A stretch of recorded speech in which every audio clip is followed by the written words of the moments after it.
Hello? Hello? Hello. Hi. Okay. Cool, thanks. Wow. Well, thank you everyone for coming. We're going to start with the talk. My name is Javi. I am the founder of the ARC. We're hosting today for everyone here through our radio and our space. Some of you that don't know us, so we are a non-alcohol bar. We work with people in recovery. We provide pathways through our CIC. And we get out of the building every now and then, do parties. And one of our main things is the radio, which is hosting you today. So, yeah, welcome. I hope you're all well seated. I'm really looking forward to see you. Couple of things in case of emergency, fire, go that way. Go down the door. They are locked, and there's another fire exit around the back here on the left. Also let you know that we are filming today, and there's a photographer here called Mark. He's going to be taking pictures, so if you don't want to be in the pictures and he's approaching you, you can tell him, but don't corner him. He will head back to you. And that's it. So I just pass the mic to Jo from Temwa, and she's going to open the presentation. And I hope you enjoy and participate. Thank you very much. Thank you, Javi, for hosting us, and thank you so much, everyone, for coming. Thank you to everyone watching on live stream. I'm sorry we couldn't fit you all in the room. My name is Jo Hook. Some of you know me. For those who don't, I'm the managing director and co-founder of Temwa, an NGO that works in northern Malawi. We run projects covering agriculture, forestry, health, education. We've been operating for over 20 years. In Malawi, the team, it's entirely Malawian-run, Malawian-led, and I run the UK office. Our projects impact tens of thousands of people, and I could talk to you about them for half an hour, but that's not why we're here. The idea for today came about because as a NGO working in Malawi, we see firsthand the worst impacts of climate change currently. Malawi's in the top 3 countries to be most impacted by climate change.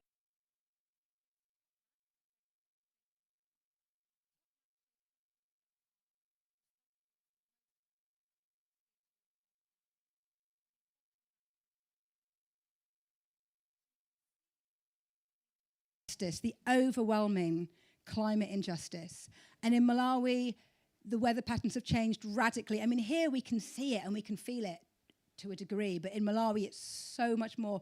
And countries like Malawi, coming from Bristol, coming from the UK, I'm really aware we are in the top 10%. You've got the top 1% who are really responsible for a large amount of carbon emissions, but chances are if you're in this room, if you eat meat regularly, if you've got a car, if you fly, you know, we're in the top 10%. That's my friends, my families, and we have a moment in time where we can do something about this. As someone who is from Bristol, I've got Bristol in my DNA. I've always appreciated protesting, and a few years ago, a hunger strike cropped up on one of my climate activist WhatsApp groups. And I read the manifesto, and it was so well written. And I contacted Emma Hopkins, who happens to be Rob's wife, and I said, this is brilliant because blocking roads, it turns people off. I think it's counterproductive, with all respect to people who've done it, and I've done it. I don't think that gets people on board, and we need to make urgent change, and we can do it. And so it transpires they had Christiana Figueres turn up for their first hunger strike outside Parliament. If you don't know who she is, she's the president of COP when they pushed through the Paris Agreement. She's the architect behind the Paris Agreement. Phenomenal UN diplomat. And so I had the pleasure of getting to know Emma and Rob on this journey of trying to work out how we can tackle the climate emergency. I've read a lot of books. I have become a bit obsessed with working out what we can do to tackle, and it's all interlinked. Nature, climate, biodiversity, racial justice, it's so interlinked. And of these books, the top books, they're all current. Some of them are less than 12 months old. And read the titles. These are climate scientists, academics, activists, screaming out that we have got a moment in time now, and we could be part of the greatest achievement of human history. And I really believe that we could really make change. And I know we're in the middle of some madness in the world right now. We've got to deal with what the US and Trump is doing. And there's a Malarian quote that I love, and I think about it when Trump's doing his horrendous things. It's the thrashings of a dying snake. And I know there's a lot of thrashing, but it can't last forever. And there's more of us around the world that really want to bring change. If you're in this room, if you're watching online, you're concerned, and thank you for your concern. I had the pleasure of attending the National Emergency Briefing. Can I get a show of hands in the room for who knows of the National Emergency Briefing? Oh, a good amount. For those that don't, it was incredible. It was in Westminster Hall, outside Parliament, end of November. Top academics covering nature, climate, energy transitions, tipping points, extreme weather. The two people I was most surprised and impressed with was a guy who ran the emergency units, the head of the emergency units at the NHS, and Lieutenant General Richard Nugent from the military. There's someone incredibly high up at the military who has done a report on this and was aware of the urgency to act and the importance of this moment. I'm going to finish with some hope before I tell you how this event came about. This is the photo taken in October. It's in a community in the dry season where you normally wouldn't have a surplus of crops. I spoke to this community, and 12 months before, they were eating one small meal a day, sometimes one meal every other day. But with solar irrigation and some training that cost £1,000, this community of 120 people had 3 nutritious meals a day and surplus they were selling. What we need to tackle climate change and climate resilience for poor communities, we've got the solutions, it's just there. We've just got to get the funding for it, and we can absolutely do it. So when I came across Rob's work and I heard him on a podcast, and he's got this incredible vision, and he said we need street artists and storytellers and poets and musicians to spread the message. And I thought, I know street artists. Tema was started by musicians and artists, and the first person I picked up the phone to, who was a bit of a legend in the world of art, the wonderful Felix F. Lex Braun, and I said, I've got this idea of doing this event, and have you heard of this guy, Rob Hopkins? And he just smiled down the phone and went, we went to school together, we were in a band together. And so here we are, 12 months later. Thank you for coming. Thank you for watching online.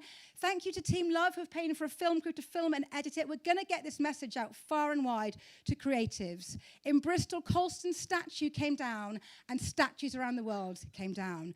We can ripple this out. So part of the thought of this was to then bring in a climate scientist to let you know exactly where we are right now. Rob reached out to the wonderful Julia. Excuse my not very tech-savvy ways of changing over, but here we go. Here is, where's Julia gone? I've just got to find Julia. She's here. She's here. She was open, but she somehow got closed. But here's over to Julia, our climate scientist.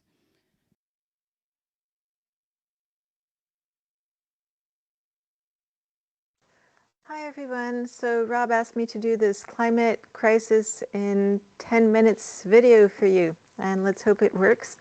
So I'm going to start. It's based on 10 minutes for 10 facts, and one of the things I just wanted to say is that I agreed to do this video with Rob last week or 2 weeks ago or something, before World War whatever we're in broke out, and I just wanted to acknowledge that this is a horrible time, and that wanton mass murder and mass destruction is not justified, and that some of the people who are doing this are the same people who are very much at the heart of pushing the climate crisis and making sure that our current moment keeps going on as disastrous a course as possible. So anyway, let's dive in and see if we can do anything to stop them. Okay, so fact 1, the climate and ecological crises are really, really bad, and this is something that we see all around us. We see it in the UK, we see it around the world. We see massive extreme events, also mass death events, and this is something that is just part of our reality, so I don't need to spend more time on that part. But one of the things to realize is that on our current trajectory, these crises are going to get a lot worse. So we have very good modeling, including by colleagues here in Switzerland, where I am, but also around the world, that demonstrate that the real danger of climate is not in the average temperature that's going up. It's really in these extreme events that are going to become much more frequent. So for instance, the diagram that's being shown here is a once in every 10 years heat wave event that by 1 degree warming, which we've already passed, would be 3 years in 10 event. At 1.5 degrees, which is where we are now, would be a 4 in 10-year event. 2 degrees is 6 in 10 years, and by 4 degrees, it's basically every year. So our current heating is around 1.5 degrees, which is already huge. The Paris Agreement was supposed to keep us below 2 degrees, closer to 1.5 if at all possible. And on our current trajectory, we're going to be at somewhere over 3 degrees by 2100. So this is very dire, and the diagram on the other side shows the species of insects, plants, and vertebrates that would be at risk of extinction at these different levels of warming. So you can see that 1.5 degrees, it's already quite significant, the number of species, the percentage of species at risk of extinction due to the warming. And by the time we go to 2 and 3 degrees, it's really an overwhelming number, a quarter of vertebrates and almost half of plants and insects. And this is just average warming. This does not, in fact, take into account extreme events. And anyway, I don't have time to get into that right now. We're on to the next one. But this is the point being that this trajectory is getting exponentially worse as we climb into higher temperatures. And so we really have to do everything we can to stop that climb. The good news is that we can still right now prevent the climate crisis and ecological crises from getting worse. The point is that the planet's temperature will stabilize when emissions reach a net zero. The faster and more radically we reduce emissions, the lower the rate of the lower the level of the stabilization temperature will be. But for 1.5 degrees, we need to reduce our emissions by half by 2030. It's simple to say that's not happening. Net zero by 2050, also not seem to be in the cards. For 2 degrees, we need to be at net zero by 2070. Seems a bit more feasible, but again, not where we're currently heading. Rich countries such as the UK have the potential and, one would argue, duty to act much more quickly. And for biodiversity and the climate, this also means reducing deforestation and animal agriculture rather massively. This will require radical change. We don't protect ourselves without doing something, and one of the main aspects of radical change is that we have to reduce the scale of consumption. So in the last IPCC report, finally, I was one of the lead authors, but on this chapter I was just a contributing author, but we had chapter 5, it was great, which was on demand. Imagine that, a chapter on consumption for once. And that chapter demonstrated really sea change. When we take demand into consideration, everything can go much faster. So we have a potential to reduce global emissions of between 40 and 70% by 2050 just by asking on demand. And it's not magic. It's, we're talking about things like changing our transportation mode towards walking and cycling, electrified public transportation, massively reducing air travel, going towards building renovations, electrification of buildings through heat pumps, and plant-based food. Again, these all contribute massively. One of the really important facts is that changing demand and changing consumption is not a question of just lecturing individuals. It's not about each person being convinced to do things differently. It's about systemic change. It's about us all as a collective organizing ourselves to do things differently. And we also have to really remember that some people, because of their life circumstances, if they're disabled, if they're elderly, whatever, they might need more energy and resources for their basic well-being than others. And this is something that we have to take into account in our policies and decision-making. This is also really important to understand when we're talking about demand, is talking about inequality. So not all types of consumption are equal, okay? Different types of consumption are differently equal. And I'm realizing some of these slides still have parts in French. Do not worry about that. I think the main things are in English. And this is a study that we did on the UK, but we also did studies internationally. This is something we really brought forward. So energy is generally as unequally distributed as income. Energy associated with housing is much more equally distributed. And you can see that in this graph with the UK deciles going from the poorest to the richest. Housing is pretty flat. But energy for transport, that's where it really hurts. Energy for transport is massively unequally distributed, with aviation the most unequal, followed by private cars and then public transportation. So all transportation categories are unequal, but aviation and car transport are the most. So radical change that we need to do is in fact compatible with universal human well-being and healthier societies. So that's great news, and we were able to demonstrate that through the results of our decent living energy model based on Narasimha Rao's work. I always want to say that. And where we were able to demonstrate that the energy to meet everyone's needs in 2050 would use less than half, so around 40% of our current consumption, and this despite population growth. So that's a pretty big outcome. Decent living energy means investment, and we have to invest mainly in some types of infrastructure, some types of technology, mainly in the shelter, so the dwelling sector, building, renovation, and efficient appliances, quite a bit of investment in mobility, and that means that afterwards we get to live much more efficiently. I'm being a bit slow on my slides, so I'm going to go a bit faster because I'm not going to make it in 10 minutes at this rate. Our economies, governments, and societies are generally responsible for these crises, ecological and climatical, and perpetuate them. So economic growth is associated with growth in every single kind of environmental impact. So we know that our current state policies are leading us to 3 degrees of warming, and we see this phenomenon of state capture where our states are captured by powerful industries.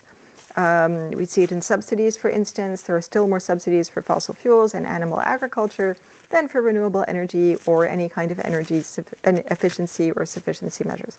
So we see that our current systems are really oriented towards pushing us further and faster off the cliff. And one of the things we should do is we should expect economically powerful forces to maintain our current disastrous trajectory. This is extremely visible in the phenomenon we are now studying as climate obstruction. And if you want to learn more about climate obstruction, I invite you to look at the reports from the Climate Social Science Network, who are doing excellent, excellent work in this space. So what do we do? Where do we turn? So we, the people, it has to be us, have the power, hopefully necessary to be a counterforce to the fossil fuel industries and their corruption of our democracies and our societies. So this shows various forms of climate activism which have been to some extent successful and are to some extent being wildly repressed and criminalized as a backlash. But this is something that we have to do ourselves. We have to keep doing it because no one else will save us. We are all that stands between our world and utter irreparable destruction. And so there's the good news and the bad news. We can do it technically, but we can only expect currently powerful forces and the way that they organize the economy to be aligned against us and to obstruct anything that we would do. So this is what we get to do as engaged activists. We hope, build more resilient, equitable, and just societies within planetary boundaries. And that's the job for all of us right now. And everybody has to find their own activism. I was also asked to say a few words about fossil fuels and the rise of fascism. And I think this is as good a slide as any to do it on.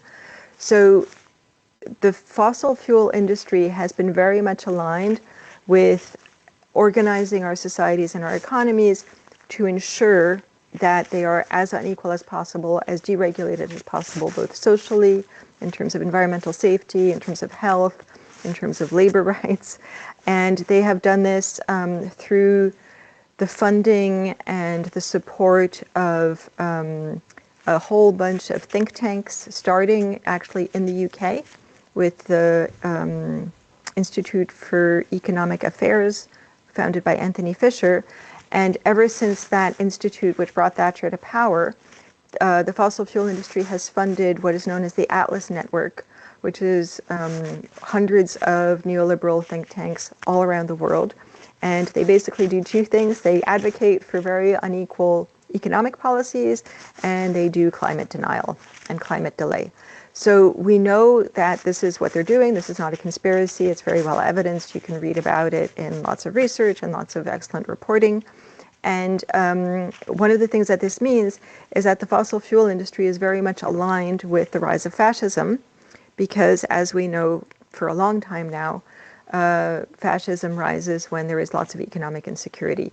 So the fact that the fossil fuel industry is really pitting itself in favor of unequal economics and deregulated economics means that we don't have any democratic protection, which means that people face a lot of economic insecurity, and then they become an easy prey for people like Nigel Farage, who come along and try to blame migrants or foreigners or Islam or whatever for our current problems.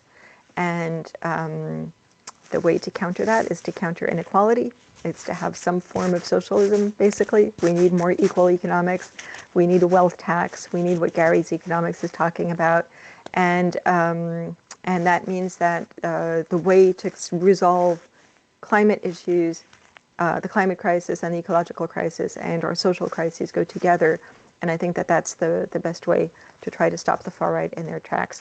But right now, we really see the fossil fuel industry being very much aligned with the forces that are bringing fascism into our countries.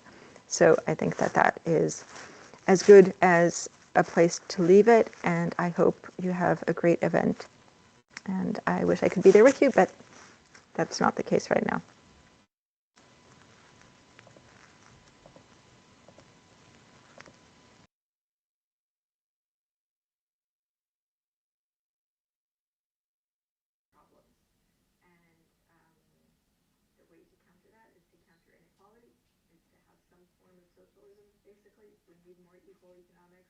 We need a wealth tax. We need what Gary's economics is talking about, and that means that the way to resolve climate issues, the climate crisis and the ecological crisis and our social crises go together.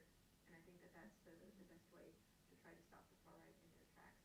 But right now, we really see the fossil fuel industry being very much aligned with the forces that are bringing fascism into our countries. So I think that that is as good as a place to leave it, and I hope you have a great event. And I wish I could be there with you, but that's not the case right now.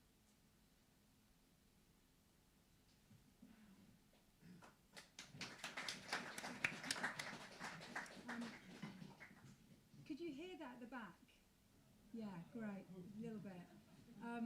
So you got the gist, yeah. I mean, it's incredible that one of the IPCC scientists, you know, is just advocating for activism, for us to do stuff, and bringing the link in between fascism and the fossil fuel industry and delay. I'd just like to give everyone just a moment just to chat to the person next to you about your thoughts about. Just give us 2 minutes just to talk about that. How do you feel about that? Have a moment just to have a quick chat.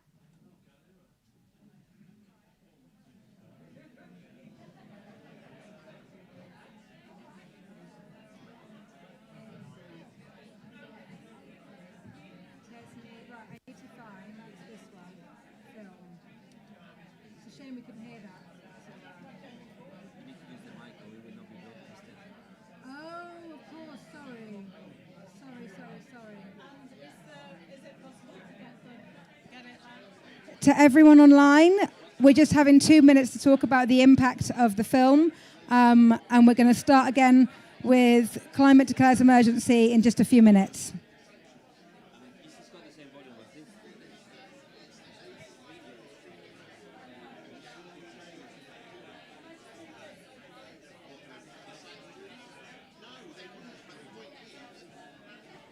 Joe, you can cross the Thanks. I'm slicker when I practice it, and then when I'm live, I'm going to be reading it. You're going to be great. Once you've got Tesney.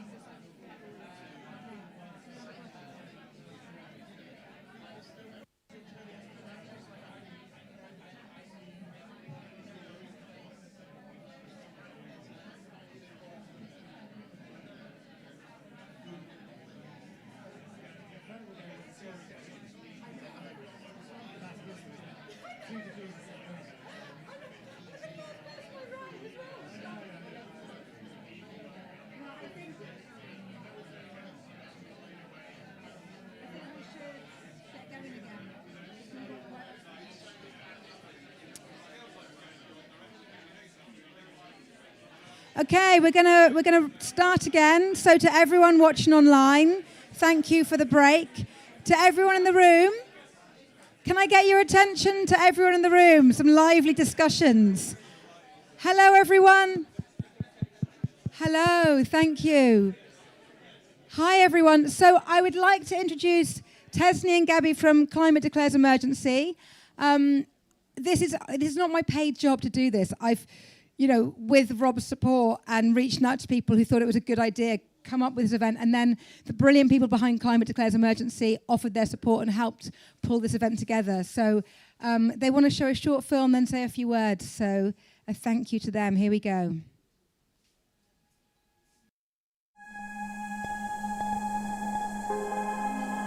Alive to the beauty of our planet, we unite to challenge those forces that are failing to protect life on Earth. We embrace the power of the arts to express heartfelt truths and address deep-rooted injustices.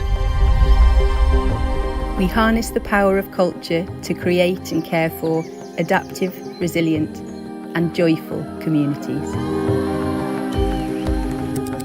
We draw upon the power of our collective imagination to transform society for the benefit of all beings. We write. We grow. We sit. We imagine. We learn. We research. We experiment. We organise. We build. We nurture. We rebel. We dream. We declare. We love a better world into being.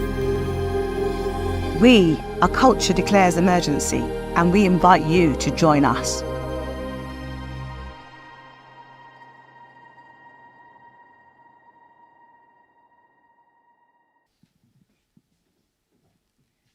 Hello everyone, thanks Joe. So I'm Tesney and this is Gabby. So we're part of Culture Declares Emergency, and if you haven't heard of us, we are a movement of artists and creatives who have declared a climate and ecological emergency. Our collective declaration has been stitched by the wonderful Bridget onto the banner that's at the back of the room. You can have a little read of it at the end of today. So fundamentally, we believe that the climate and ecological emergency is a crisis of culture. The current unravelling that we're living through is not simply a technical, scientific, ecological issue to be managed with more technology and science alone. This unravelling is rooted in our culture, in the values that we hold, the stories that we tell about ourselves and about our past and our futures, and the way that we relate to each other and the worlds around us, humans and more than humans. So we know that through art, we can tell deep, shattering truths, and we can disrupt the status quo. Through art, we can uphold values of care and connection, and we can really bring people together. And through art, we can ignite people's imaginations, and we can mobilize movements. But I want to be really careful here. This is not about reducing art to a tool or a messenger. We're not asking you to use your art to make people do things.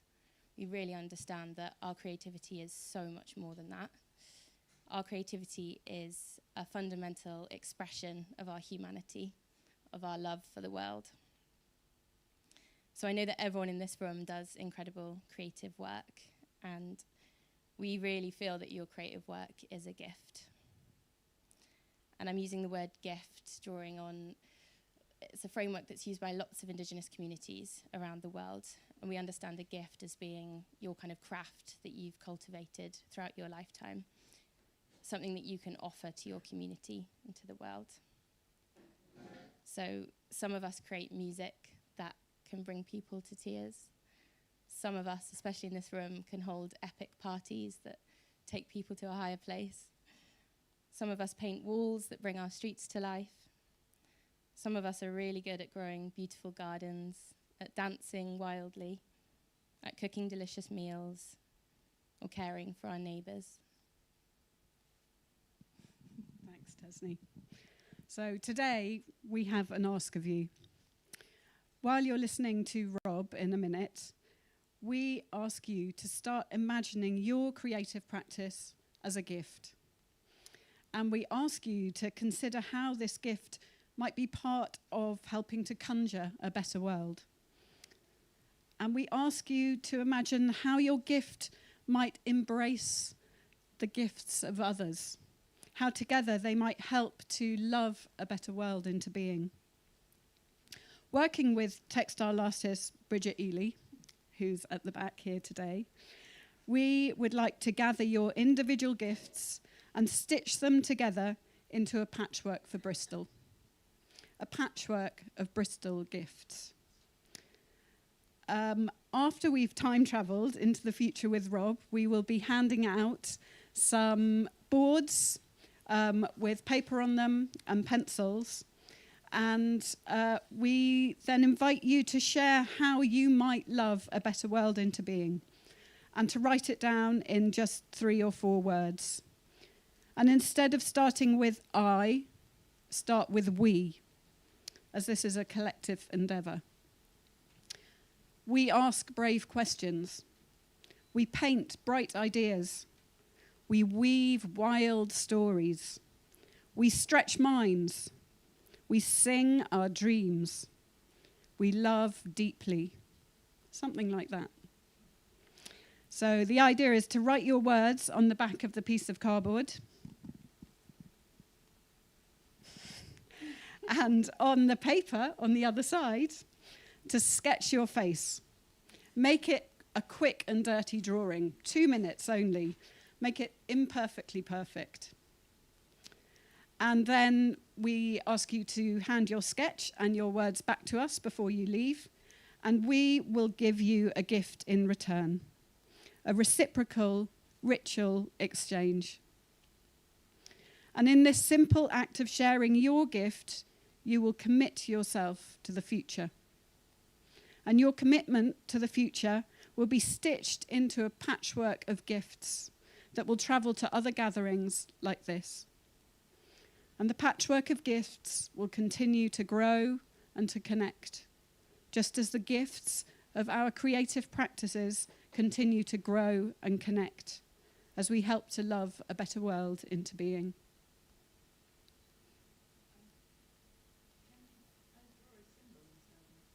If you would like to draw a symbol instead of your face, you would be most welcome. Yes, a representation of you.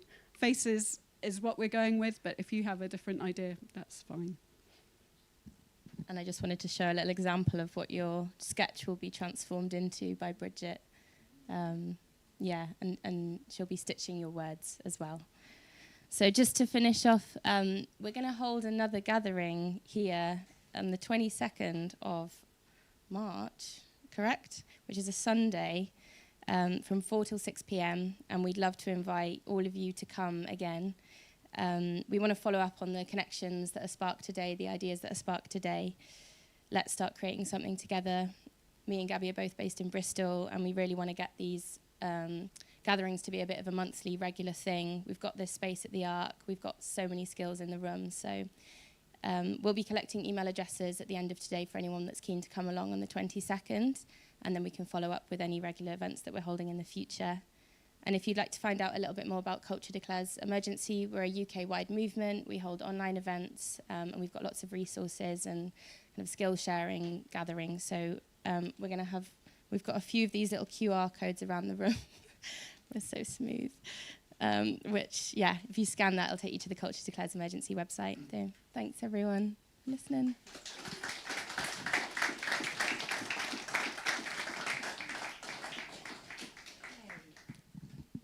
And now we hand over to the moment we've all been waiting for. Just going to do my very high-tech switch over to Rob's PowerPoint presentation. Here we go. Can we have a really big round of applause for the legend that is Rob Hopkins?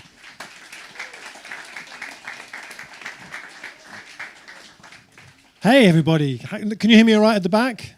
All good? Fantastic. Thank you all so much for coming out on a Friday afternoon. And thank you so much to Joe and everybody who's made this possible.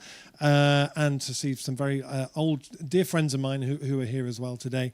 And I just wanted to start by saying that actually this is going to be about imagination, the power of imagination, why it's so important.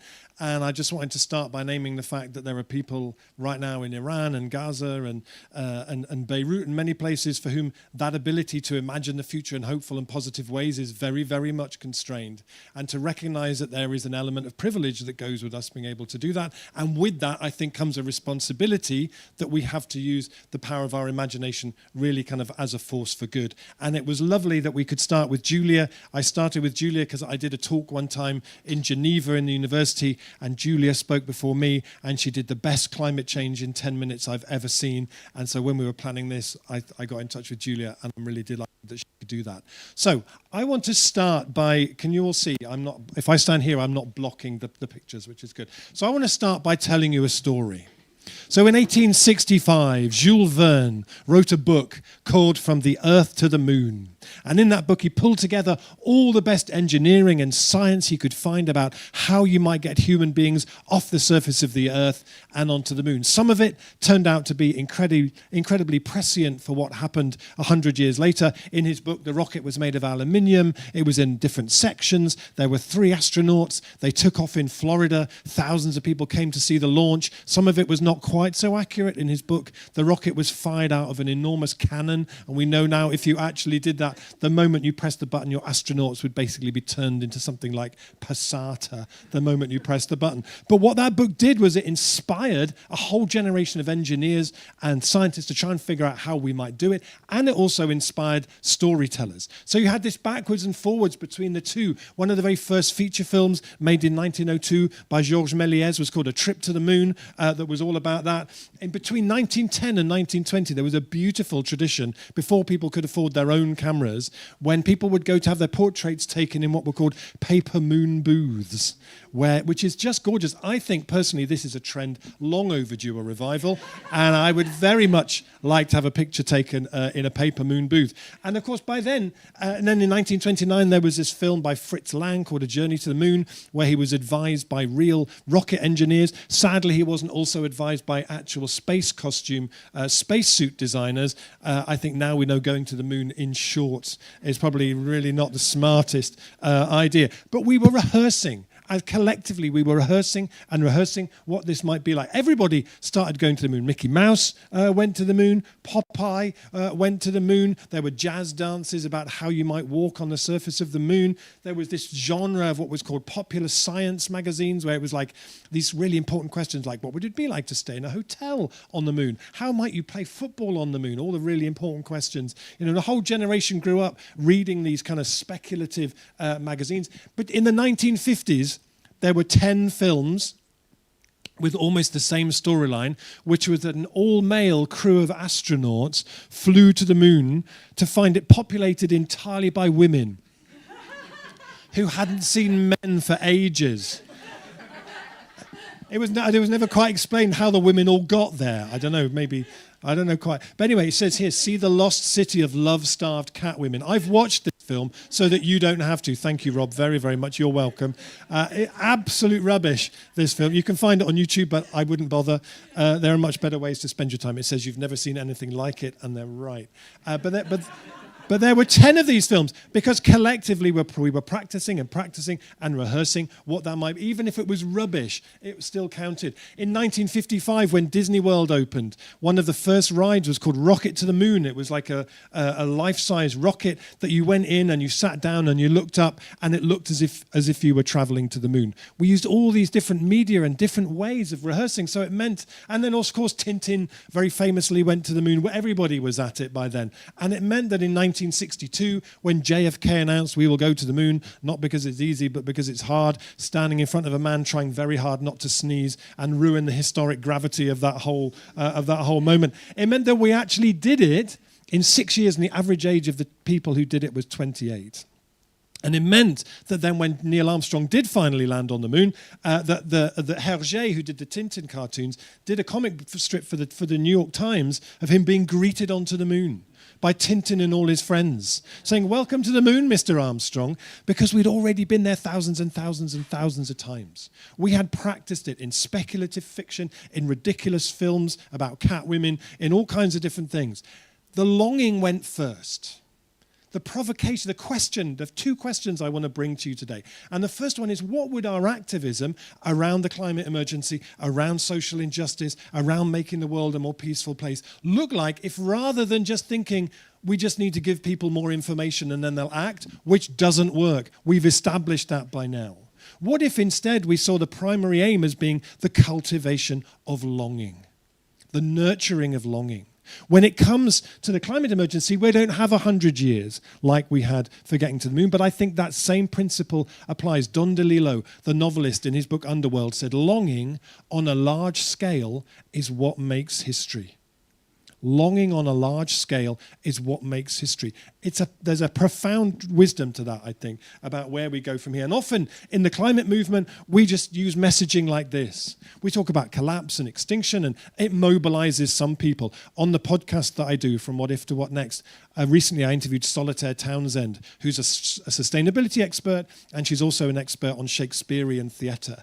And she said, the climate movement has been brilliant at Act 1. We've done a great Act 1. You set up all the bad guys, you set up the tension, you set up the drama, but then we just keep going round and round doing Act 1 all over again. And she said, but Act 2 is the bit where you then go off on a journey and you fall in love and you have unexpected serendipities that happen and the world sort of rises to meet you and you discover inner resources you never knew you had. We don't do that so well. So instead of that, I love, and we talk about like this all the time. And maybe it's true, but it doesn't help.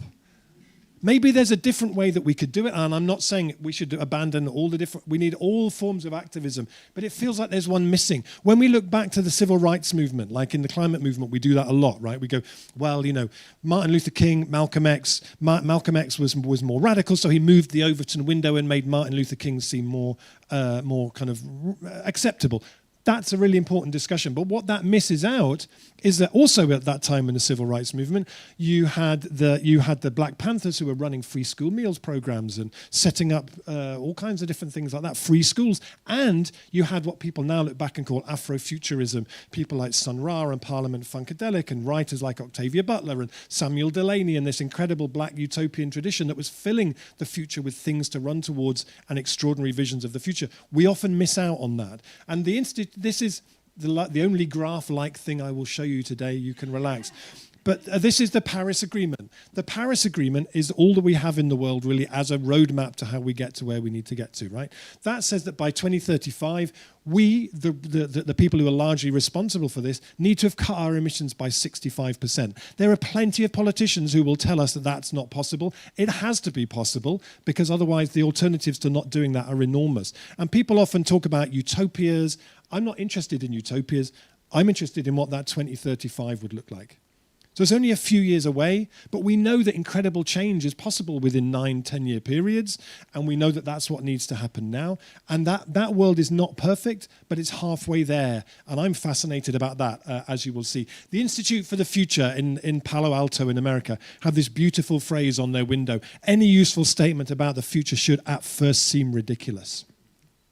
I'm a huge believer in the power of the ridiculous. I spoke at a conference a while ago in Geneva with like 400 young people who were really passionate about regenerative farming and organic food. And the guy who spoke before me was from one of the biggest supermarket chains in Switzerland. And 4 times in his talk, and I counted, he said, "And I urge you to be pragmatic." And when it was my turn to speak, I said, please don't be pragmatic. The last thing the world needs is another generation of pragmatic people. Be bold, be audacious, be ridiculous. Because at this point, any solution put forward that doesn't seem at least a bit ridiculous is not ambitious enough. That's how late we've left this, really. So I travelled up today from Totnes in Devon. Anyone ever been to Totnes in Devon?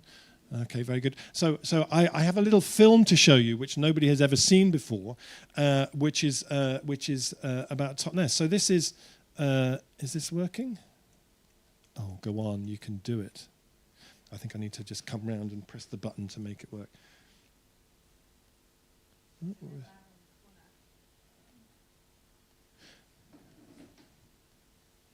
Go on. Go on, you can do it. Oh, I don't think I could do it justice, really.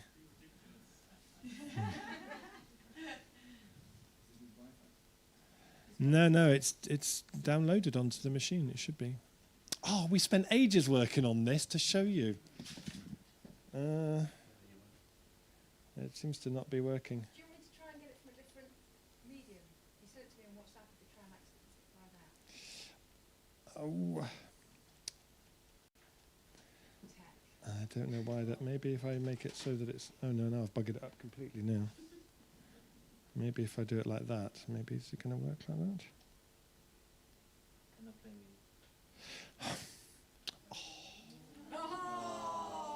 It's so sweet. Well, I'll describe it to you. I've got it on another computer, yeah. Maybe we can try it on this one.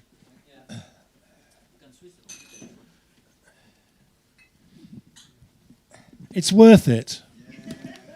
I think so. We spent all week doing this. Just for you. Yeah, maybe we'll switch the computers. Oh no, I don't have an HDMI. Is that one? Oh, there's one on the back. Okay. You want your clicker as well.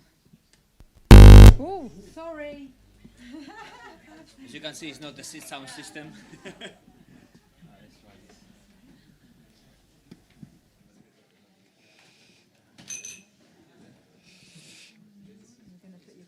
We'll be with you in 1 minute. And you'll say, oh, Rob, I'm really glad we did that. Over here, other side.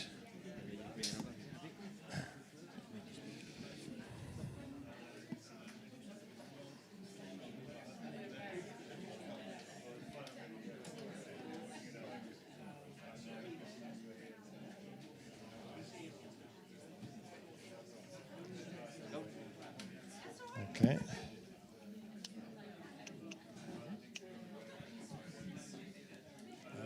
Football. You found me out. All right. Let's see that works. Busted.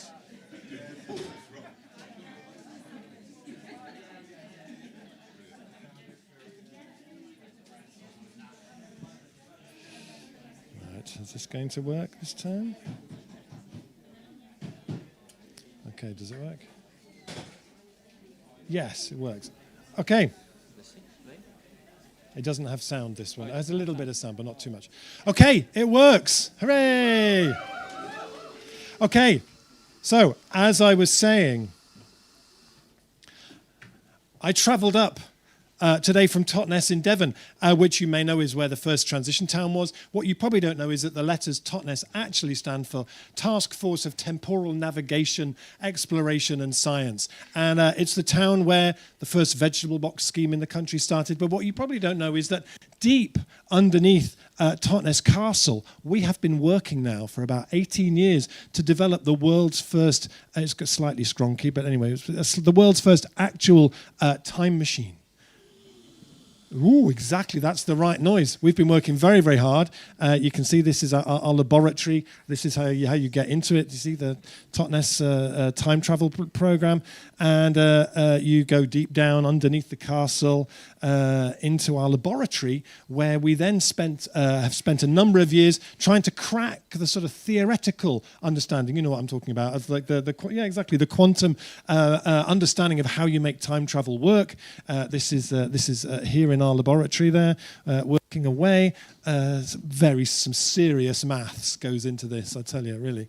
And then in 2015 we cracked it theoretically how you might do it, which we were then very honoured to receive the very prestigious 2016 Schnitzel-Gruber Prize for Advanced Science for the time travel work that we did. You can see here it's gone slightly slow and glitchy, but you get the idea anyway. Very, very proud moment, I have to say. And then we went back into the lab to try and develop the actual technology for how you might do this. Some very complicated maths going on there. As my friends from School Hill will remember, maths was always my strong point. And we worked very, very hard to do that. And then in 2021, we had a breakthrough moment where for the first time, we were able to enable the first manned mission into the future. Just travelling forwards 10 years into the future, this was the moment when the great breakthrough occurred, slightly faster than this in real life. But then we set the technology, and look. Oh my goodness gracious me, how did they do it? And off we went into 2036 to explore that world and to see. And now Totnes has become like the kind of Cape Canaveral for time travel research. It's like as you walk around, you'll see people just coming and going into the future. We attract the best in time travel scientists to the town. But it's not been without controversy. In 2022, we had protests by fundamentalist mindfulness practitioners who argued that this was taking people out of living in the moment and living in the now.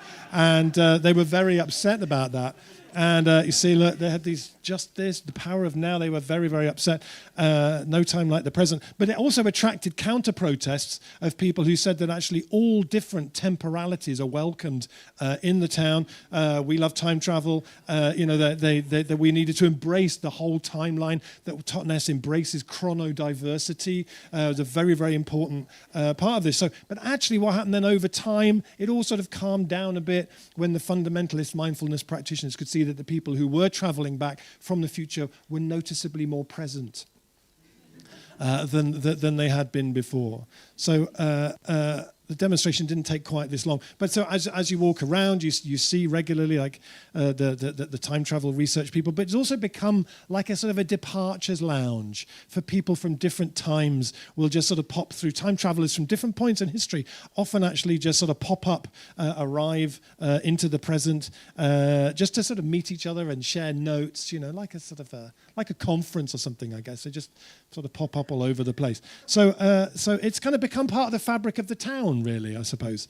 And what else can I tell you about it? Yeah, we just get different people. It's just sort of woven into the town. Nobody really bats an eyelid at it much, really. So this is the team from the laboratory, and they've sent me today with a very important new device that they've been working on, actually, which I will tell you about in 1 second. I just wanted to show you that also, in case you're still a little bit skeptical, possibly, when you go to the train station in our town, there's a button that says tickets for future travel. You see, so everybody's at it. So I've actually bought from Totnes, the team have sent me with this very powerful quantum device they've been working on, which allows us to turn any space into a time travel thing. But before I do that, I just have a couple of things I need to ask you. The first thing is, if you see me put my hand up in the air, put your hand up in the air too and stop talking is a great way to just sort of bring quiet.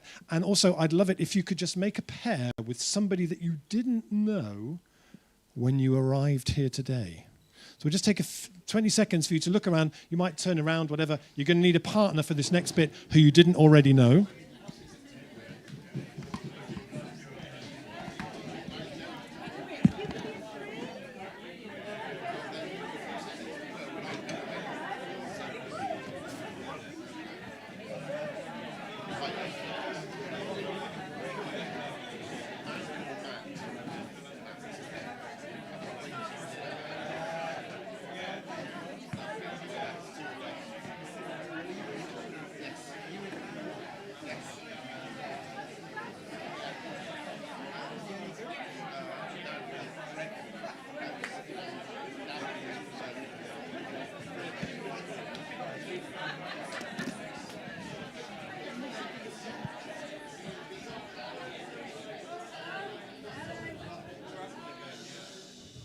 Oh, you're so good at this. Thank you very much. So I had to pop this on just because this is our time travel suit for facilitating this. This has a very, very powerful anti-cynicism coating and inbuilt disbelief suspenders, which are very, very important. And you might be wondering why they're sort of putting people into pairs with someone they didn't know. It's because actually, if this turns out to even be the worst talk you've ever been to in your life, you'll go home knowing someone you didn't know when you came. And I think after 2 years when we were in our houses and didn't get to see anybody, and we live in a time that's an epidemic of loneliness, I think that's really, really important. And I've done this in my talk now for about 8 years, and so far I've had 5 couples who've come up to me and said, "You know that thing you do in your talk? That's how we met." And 1 baby. So yeah, thank you very much. So be careful. So what I've done is I've brought along this, which is our very, very powerful portable quantum device that allows you to turn any space into a time portal. Ooh. Exactly. As you can feel it, right? It's sort of starting to rearrange everything on a molecular kind of level here. So I'm going to ask if you might close your eyes, please. And feel the ground underneath your feet. And take a breath. And I'm going to invite you to imagine that you are being lifted out of 2026. The clutches that the present has on you are released, and you're able to lift out into 2027 to 2028. You're moving forwards, 2029. You can feel those years passing by like wind on your face. 2030, 2031, 2032. And those years you're traveling through were the years of the most exquisite, extraordinary, astonishing, profound shift that happened that no one in 2026 really saw coming. 2023, 2024, 2025. And the 2036 that we're now arriving and circling to come down and land in is the one that resulted from us doing absolutely everything we possibly could have done between now and then. Those 10 years were exhilarating. It's a world that's now much more low carbon, more equal, more just, more beautiful, more peaceful. It's the future that you long for. And I'm just going to pop open the hatch on the time machine. And we'll just take a minute, and I'm going to invite you to take a walk around in that world and use all of your senses. What does that future smell like? What does it taste like? What does it feel like on your skin? What can you hear? Off you go.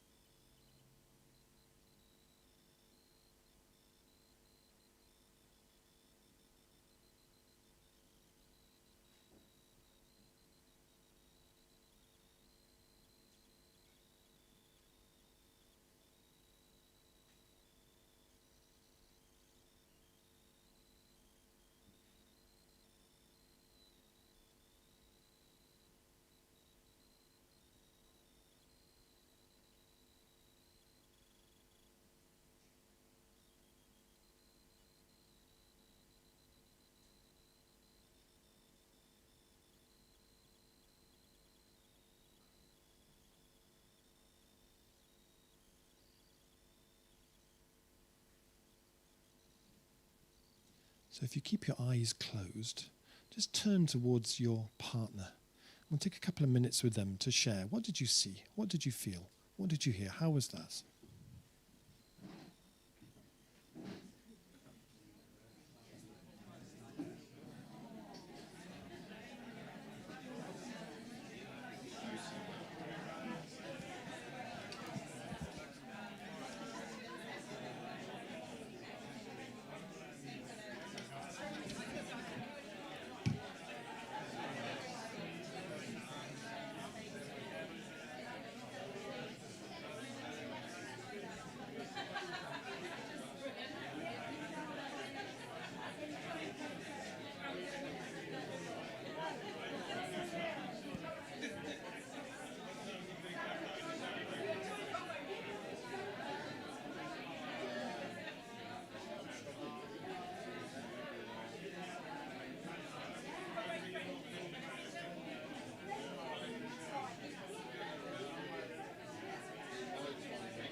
Thank you. I never quite got the hang of asking you to close your eyes and then putting your hands up. It doesn't quite work. Anyway, I'll figure that out. Thank you so much. It would be lovely to hear if anyone has any impressions you'd like to share, even just a few words, anything that surprised you or delighted you. What did you see? It was quiet. Couldn't hear the cars. You could hear the crickets and the birds.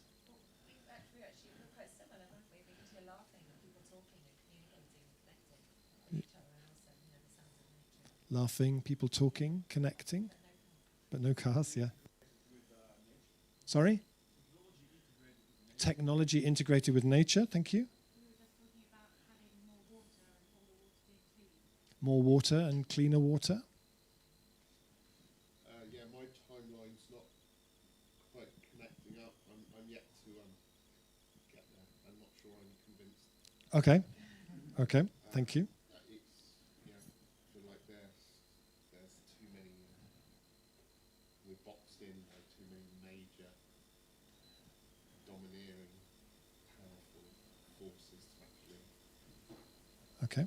allow this to get off the ground yet. Hold that thought, thank you. Yes? We started talking about growing buildings. Growing buildings. So using planting trees for like the A-frame of your house. And if that was a technology to think of. Thank you, thank you. At the back there, yeah?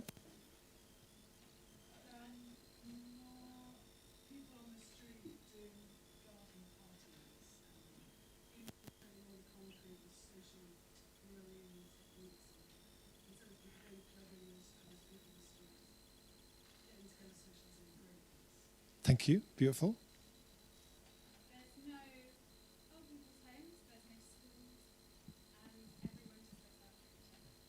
Thank you. Thank you. Yes.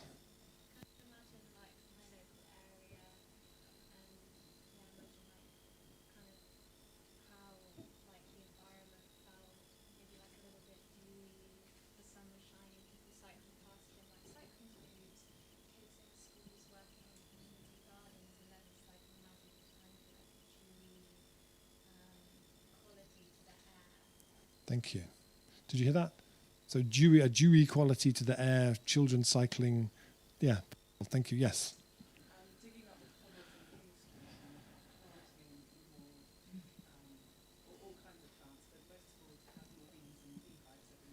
More bees and beehives and King Street cobbles up. Yes.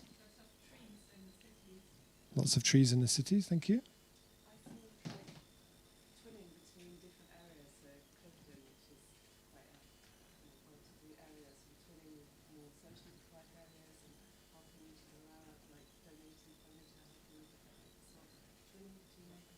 Thank you.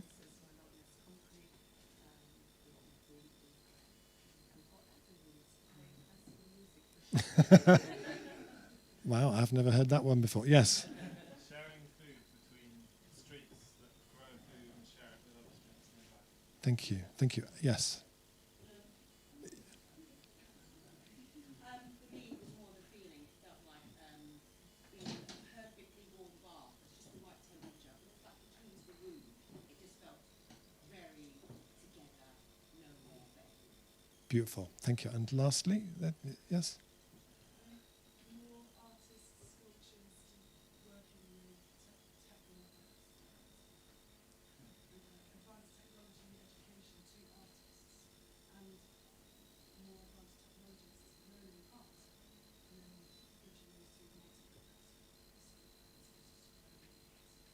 Thank you.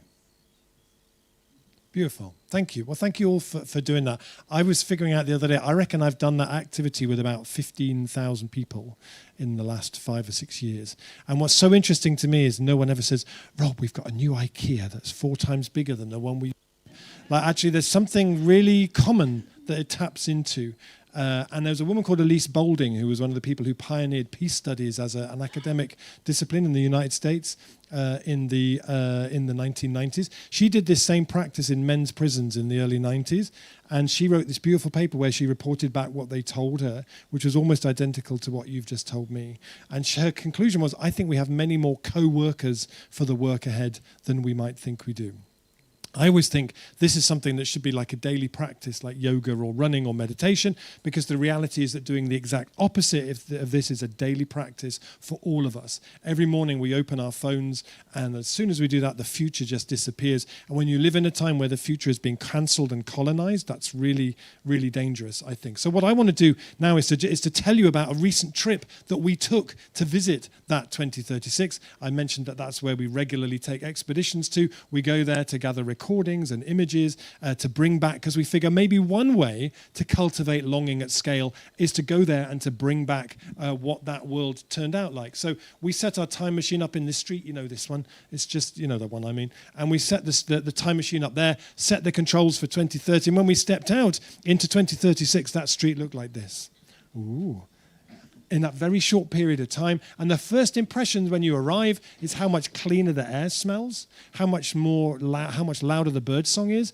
But also there's kind of a look in people's eyes. There's a sense of, I think we might just do this. There's this sort of sense of shared purpose and shared adventure that was kind of missing in the world that we had come from. And if you turn and look the other way, it was like this. One of the things you notice, there's no advertising. There's no adverts for fossil fuels, for junk food, for sugary drinks.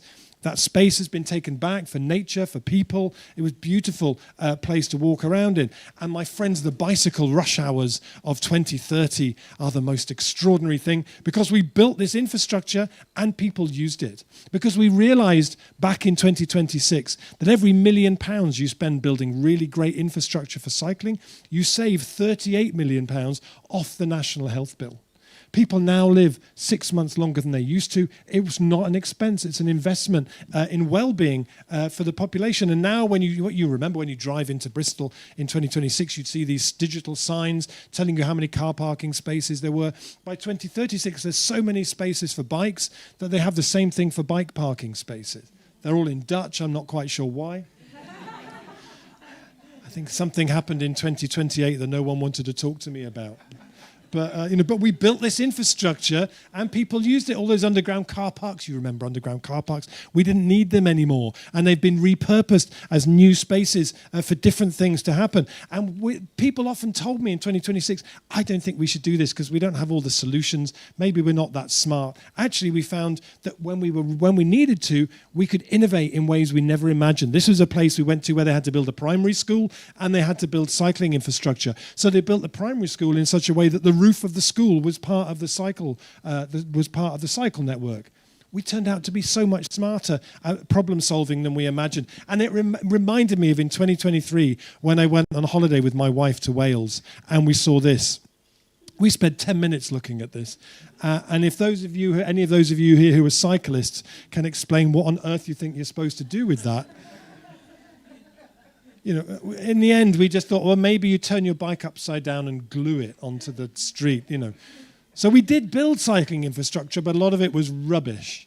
But actually, in 2036, we've perfected the art, and it's amazing, and people use it. And every station you walk out of now in Bristol, anywhere across the country, anywhere in Europe, you see this, because we built it and people used it. Fantastic. Also, also now the rivers are so clean that one of the coolest things is people who swim to work. This guy's swimming to work. That thing behind him has got his clothes and a towel and his laptop and his sandwiches in, and he's off swimming to work. This is just nobody bats an eyelid anymore at this. And now when we build new houses, we build using much more local materials. This is a place that we went to visit where these buildings are built using straw and clay and lime and hemp, all produced around Bristol. There's a whole industry around Bristol using those locally produced materials, getting them ready to build in ways that are very ecological, very affordable. The right to housing is now really enshrined, and we build in a much more adventurous, interesting kind of way. And we were told in 2026 that the biggest area of innovation and growth in 2036 was going to be AI. Didn't quite turn out like that. Actually, it turned out by far the biggest area of innovation in Bristol was the mycelium economy. So much more interesting. This is now building materials that are made using mycelium and waste. We now produce a huge amount of food and protein and medicines. We make shoes from pretend leather that's made using mycelium. They even make computer chips and memory now using mycelium. It's been an incredible area of growth and exploration. And in many, many places that we visited in the city now, those streets, that space has been taken back for people to play in. These people on the street, they just organized and mobilized to close the street, take it back for people and playing. They were very proud to show us what it had looked like back in 2026, now look like that. And those same changes you could see everywhere. It was like sort of liberating space across the city. It was just a beautiful, beautiful thing. And one of the reasons for that was that we moved away from GDP as the way that we measured progress and success. It was always a stupid indicator. Even the guy who came up with it said it was a stupid idea, basically. And this idea that something's only successful if it's bigger than it was the previous year. I'm a father. I have 4 sons. For a while, growth was a good thing. I wanted them to grow, keep growing. This is a good thing. Ideally, then to stop when they were just slightly smaller than me, and then to sort of grow in other ways and become wiser and kinder and more skilled. We don't have that same expectation for an economy. We just want it to be bigger than it was the previous year. And so actually we've replaced that with a whole set of well-being indicators. And so we now measure things like the number of children who are playing safely in the streets outside, the number of people with good teeth, the number of women able to walk home after dark, the stuff that actually matters. And that's how we now measure success and what we invest in to create and to make possible. And one of the sites that always gives me the most hope and inspiration walking around in that 2036 is this, which is the removal of hard surfaces from our cities. Because we saw in those hot summers of 2025 and 2026 that when you get above like 29, 30 degrees, this is really dangerous stuff. This is a public health hazard. It traps so much heat. It creates flooding and runoff in other places. So what's became known as the depaving movement grew very, very quickly. Already in 2026, in Leuven in Belgium, the municipality had a budget of 4 million euros for the depaving of that city. This spread very, very quickly. We went to visit a school, this school, which had been depaved back in 2026. It looked like that. There were days it was so hot the kids couldn't even go out and use that space. And now, because it's been depaved, it absorbs water, it's softer, it's safer. We were doing that now at scale. But the beautiful thing was that didn't come about because of the 2027 Depaving Act that passed through Parliament. It came about because of a popular movement of people and neighborhoods and towns and cities challenging each other to see who could remove the most. It became like a sort of a good-willed competition, a sort of a challenge that swept through the country and around the world. And I brought you back from 2036, the front page of Forbes magazine, which I'm sure you remember from back in the day in 2026 when it was a sort of economic growth, business as usual, boring kind of thing.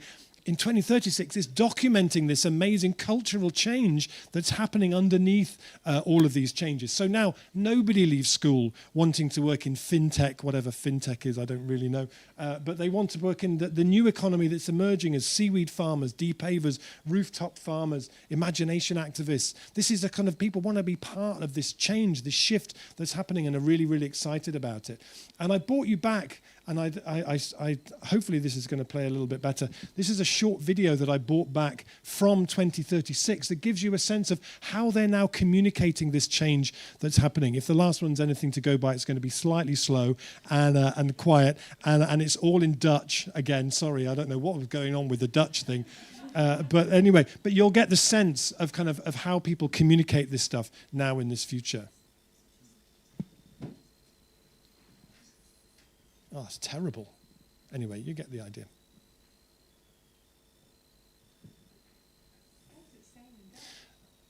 Who will win the golden watering can? And then he says Flandre, and she says Oranje, and then they both shout, Rippen! Rippen, which means like flipping. Because there, see, they have all these tiles instead of concrete. And so they set two, challenging each other. I'll do the voiceover. This is, yes, yeah. And he's sort of screaming, and she's screaming, and they set to removing the tiles. Is this legitimately a thing? It's from 2036. I brought it back for you. From 2036. Yeah, exactly. No paving as well, a few were. So that means tile flipping. So it was this movement where different neighborhoods and towns challenged each other to see who could remove the most.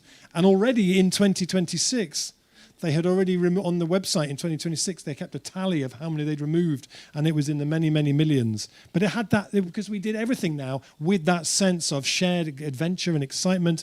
This is a whole neighborhood that we went to visit where the cars have been designed out of the fabric of that place.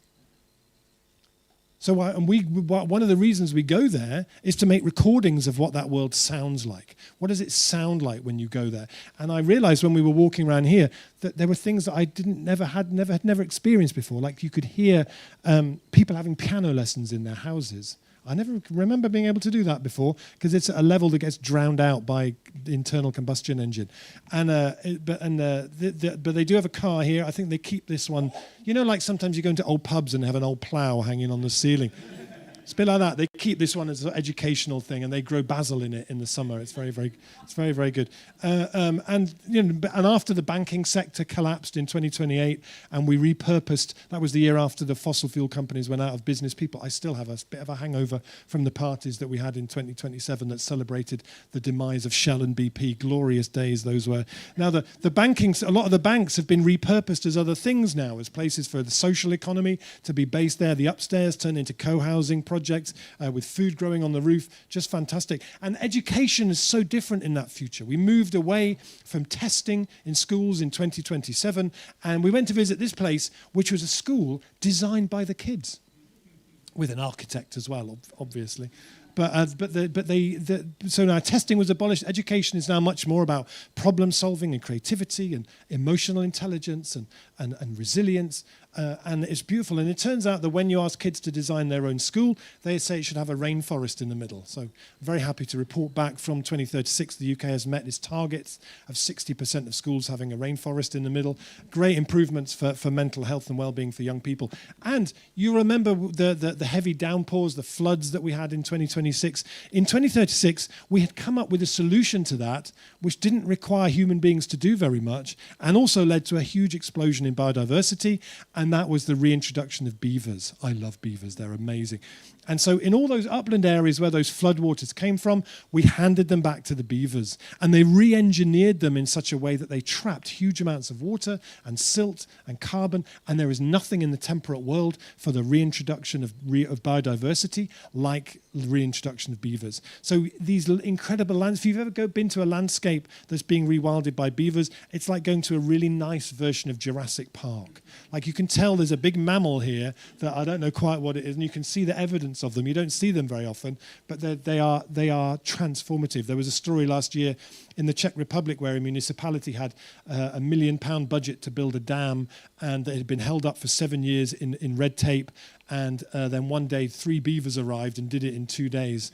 And they're just amazing, magical things. And the food agriculture really, really shifted. We now eat a much more diverse diet. Agroforestry is much more common. There's whole places now. Urban agriculture is much more in the fabric of Bristol. As you walk around, you see these places growing food for the people who live around. It's much more recognized now as a way for cities to work. This place we went to visit, the school meals were 100% organic, and 80% of them were grown on land in the neighborhood. But what was so interesting was that about 5 years after they introduced this, they did a survey of people who lived in that town, who were nothing to do with the school even. And what they found was that people now ate 30% less ultra-processed food, 27% less meat, more seasonal, more healthy food, just because when a municipality moves like that with boldness and purpose and audacity, you unlock all sorts of changes you had no idea were ever possible or going to happen. And you might remember in 2025, there was a survey of young people that 48% of young people said they'd rather live without the internet because of the anxiety and the mental health problems it was creating. As you walk around in that 2036, you start to see that in the fabric of how our cities work. You see things like this, just tables out, spaces for people to meet together, read together, make music together, hang out, play games together. You could see those sort of threads of society that in 2026 felt like they were just heading off in different directions, starting to find each other again, like mycelium. And you could see that in the fabric of the place as we walk around. And in that 2036, we've met our targets for renewable energy. But the beautiful thing is that most of that, the majority of that now is in community ownership. You could already look back to 2026 in Bristol Energy Co-op as a community energy company. That's now a much, much bigger part of our lives. So, it makes me feel very emotional talking about it, having been there and being able to report back to you, having seen it. And as William Gibson, the science fiction writer, said, the future's already here. It's just not evenly distributed. Because every story that I've told you from that 2036 already exists today.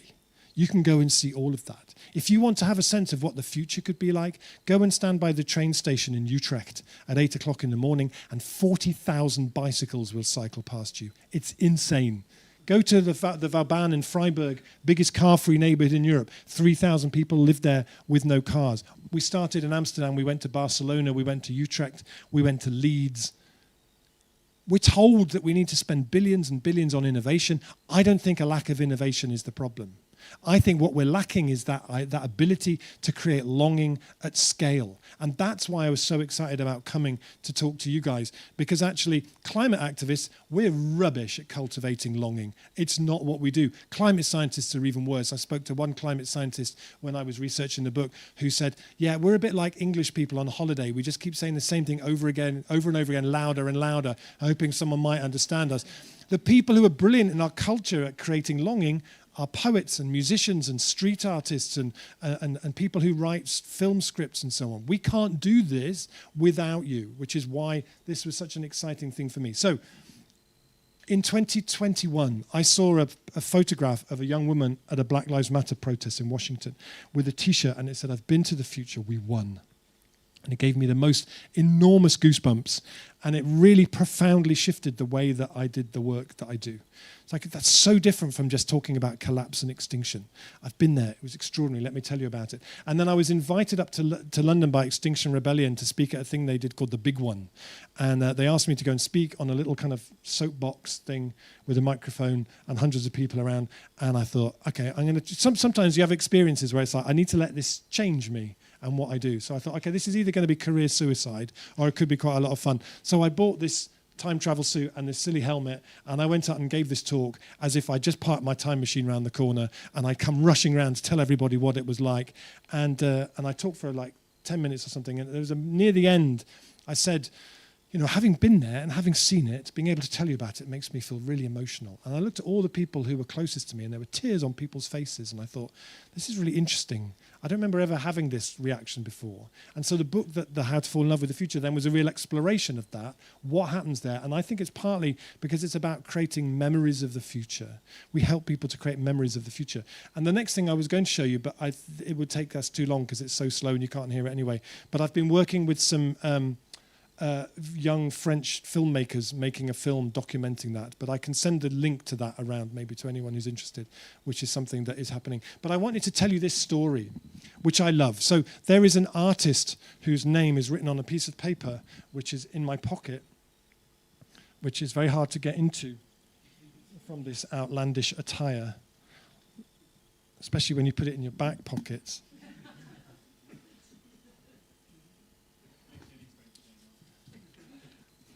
I don't think that would work. So this is by an artist called Kiluanji Kia Henda, called Icarus 13, The First Journey to the Sun. And it's this beautiful, I saw this in an exhibition about Afrofuturism, and it tells the story of the first manned African mission to take astronauts to the sun. And they say this was the like space control center where the whole operation was guided from.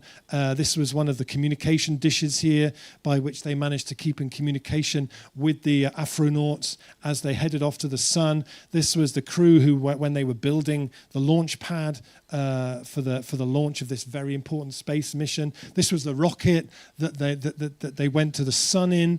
This was a very amazing photograph of the moment of the launch. of the rocket to the sun.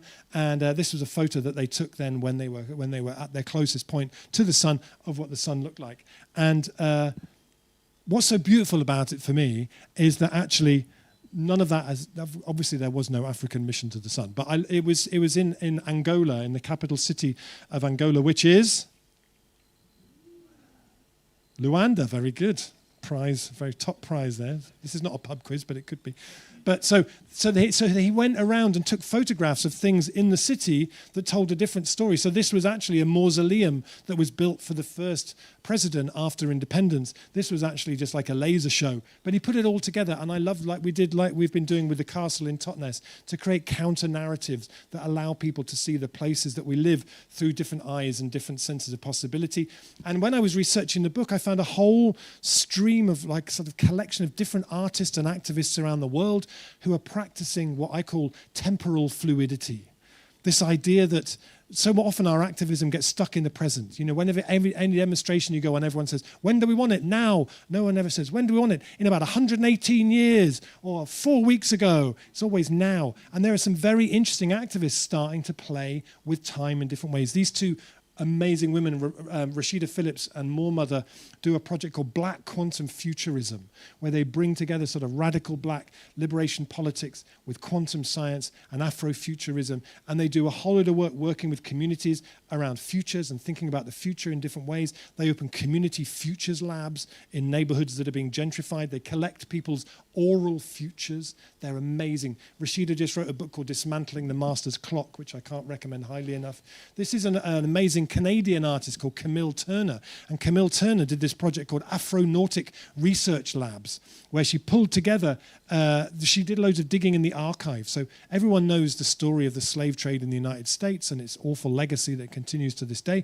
But Canada tells a different story, that they were the nice guys. They were the safe place that people could run to be safe. Wasn't quite like that. There was a very active slave trade on the east coast of Canada. She went through the archives, found things like adverts for rewards for slaves who'd managed to escape, slave auctions, inventories of ships, one ship with a cargo entirely of terrified children, can you imagine?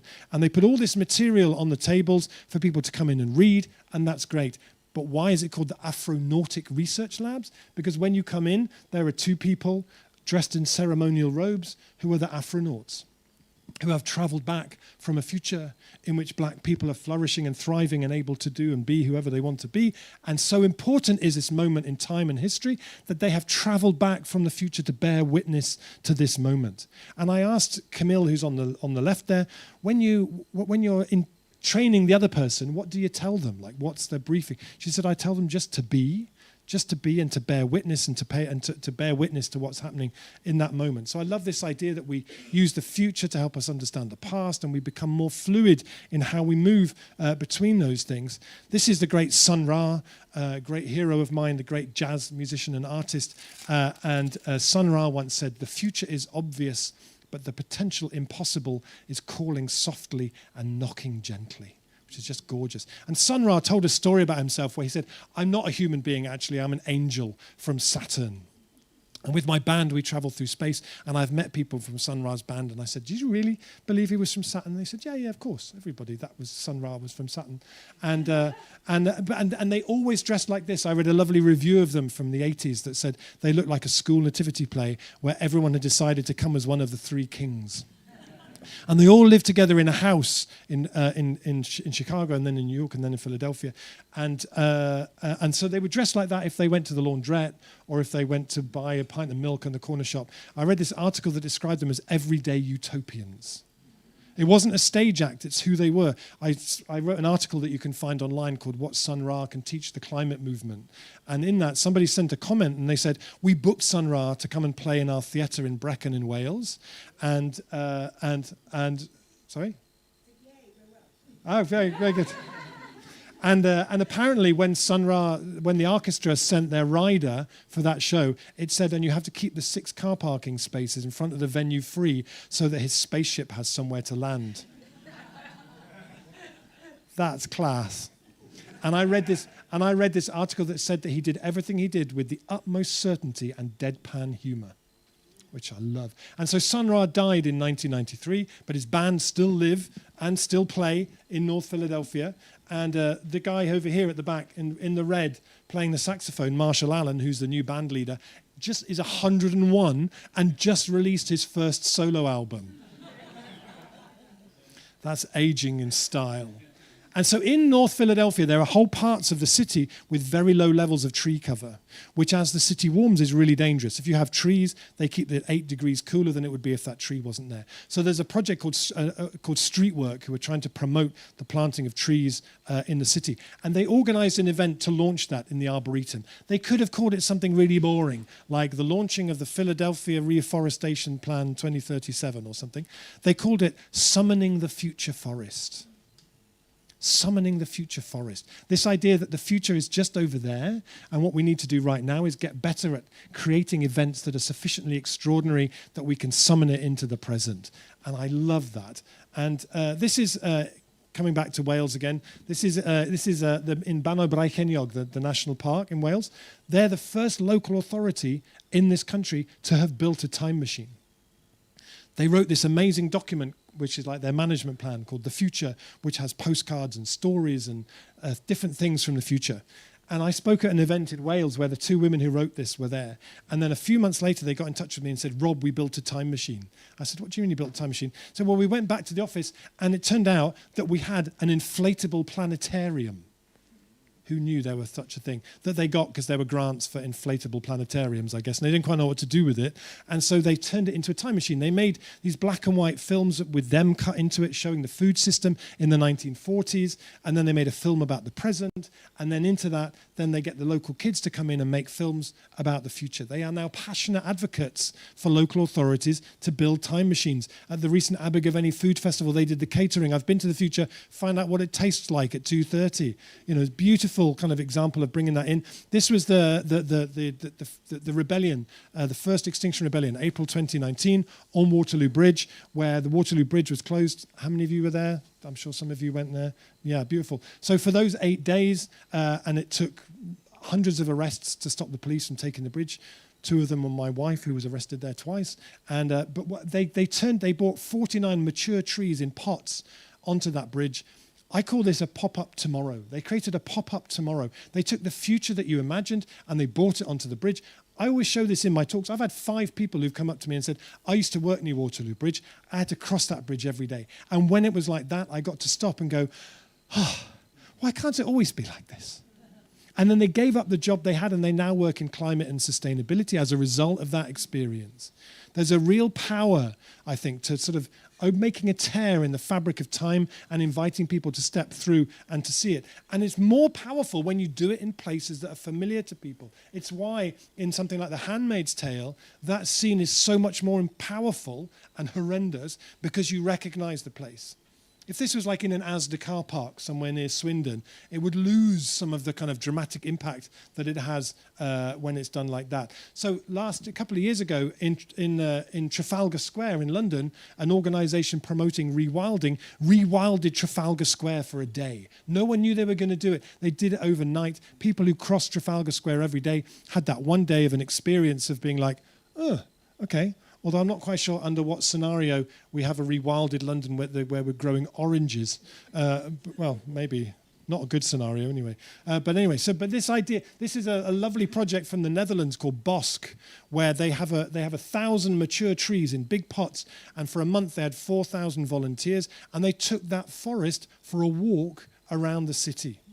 They took it to places that were normally big wind-swept plazas that nobody loved and everyone scurried through on the way to where they were going.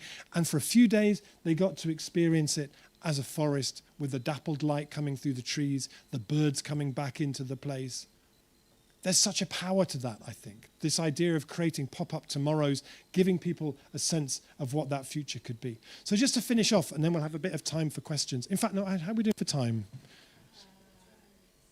Oh, then I'm not going to do that. Okay, I'm going to do this. So I've been working for the last few years on a project called Field Recordings from the Future.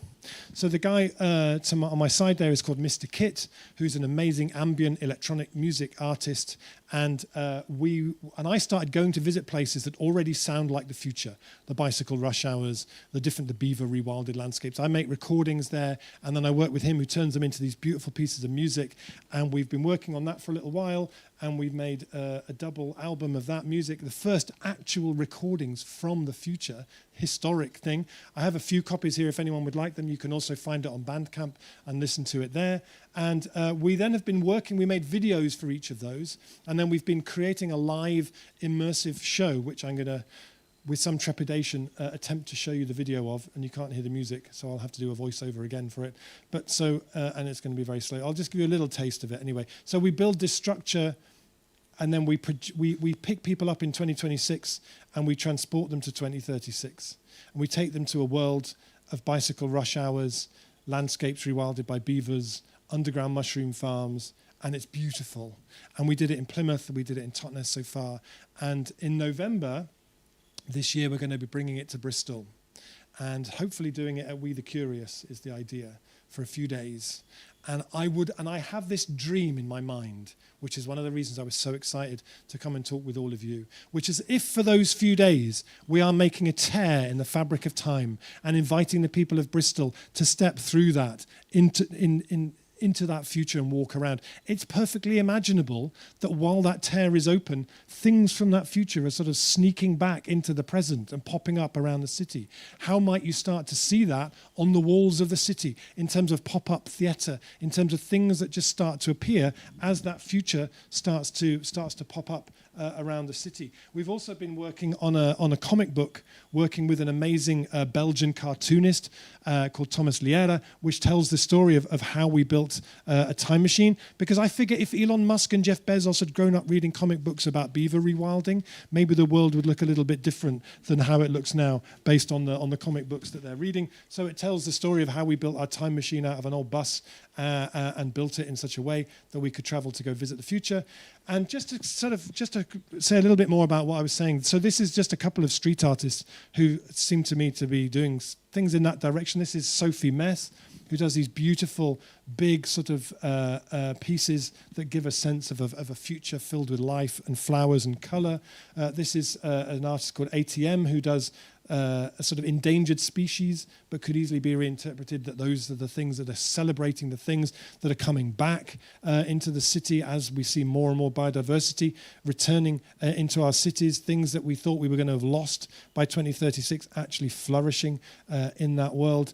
And this is Mona Caron, who does these beautiful, big sort of wildflowers, massive kind of at-scale wildflowers reclaiming the city in that kind of a way. So I guess I'm kind of bringing a kind of a provocation to say, what would it look like if we bring a time machine here in November and then things from the future that you most long for start popping up around the city in whatever way that might look like.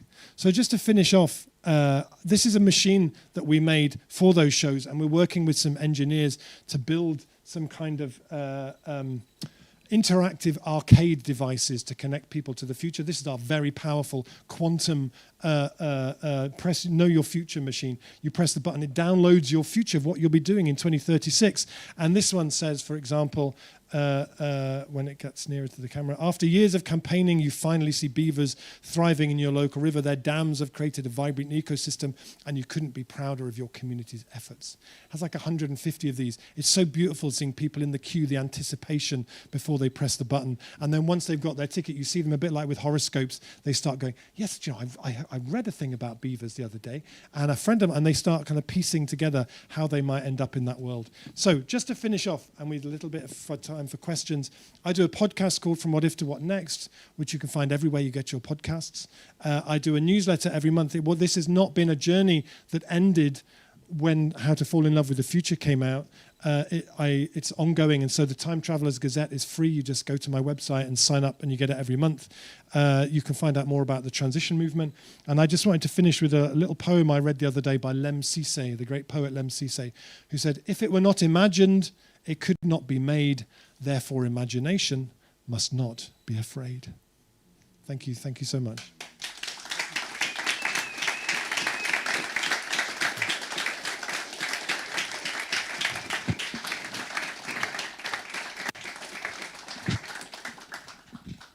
I love that. You're very welcome to stick around and have Q&A. We're in the venue until 5:30, and it's 10 to 4. We should do a quick Q&A.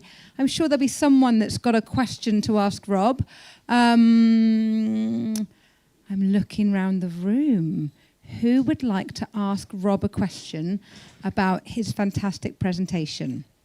There's going to be someone with a burning desire. Yes.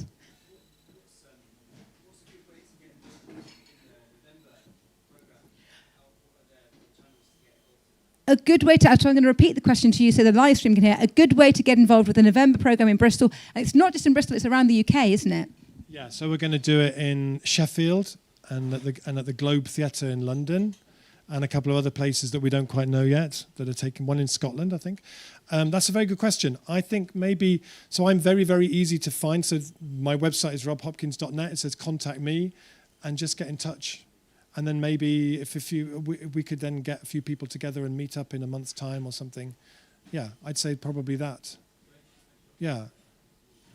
And yeah, and also that I have a couple. So we had the.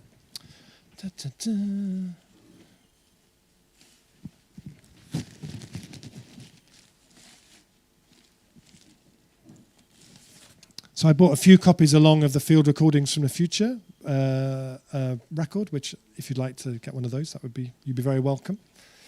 They're very, very beautiful. Thank you. Any more questions? Again.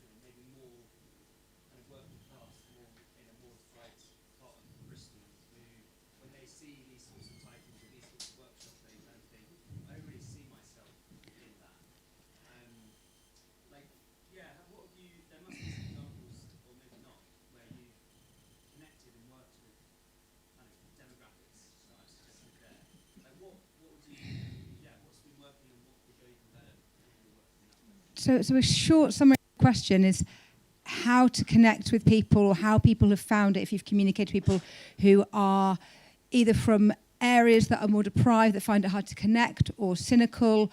How has that been for you? So I think, so there's a few things. I think one of the things that I find interesting about this work around imagination is that the part of our brain where our imagination comes from, the hippocampus, which is also where our memory comes from, so whether we're imagining the future or remembering the past, it's the same neural pathways that kick in when we do that. So if we're trying to imagine the future, we're basically going to what's in our memory and assembling those things that are there in new ways. And the thing that's interesting to me about the hippocampus is that it's the part of the brain that is most vulnerable to cortisol. So when we are stressed or anxious or trauma or in precariousness, it's much, much harder. The hippocampus can shrink by up to 20%, and we get stuck in the present and stuck in the past. And so for me, it's like that a bit, as I said at the beginning, that ability to think imaginatively about the future is not evenly distributed. It's why universal basic income is one of the most important ideas, because also it's a vital national imagination strategy. If we want to create the conditions for the imagination to flourish, we have to take the cortisol out of our economy, and we live in many, many ways in a kind of a cortisol economy now. So when I've done workshops like that, I usually start by so here we did the time travel bit first, and then I talk about the journey that I took there. I often do that the other way round, because often for some people that they go to the memory cupboards and there's nothing much there because people don't hear those stories. Unless we seek out those stories, we don't have a lot of the building blocks to kind of piece it together. But also, it's also about a lot of the kind of concrete examples about kind of community wealth building and the different way that we could be doing things. And everybody can see the money that's pouring out of neighborhoods and out of communities that could be staying locally. So I talk about what they're doing in Preston. I talk about Cleveland, Ohio, and the Evergreen Co-ops and those different models, which are about sort of an economic model. But it's different, and it's not so easy. But also you find that there are people there who love it and who really kind of engage with it very, very actively. Yeah. Two questions up there. Person with the short hand up, short hair and the scarf. What's your question?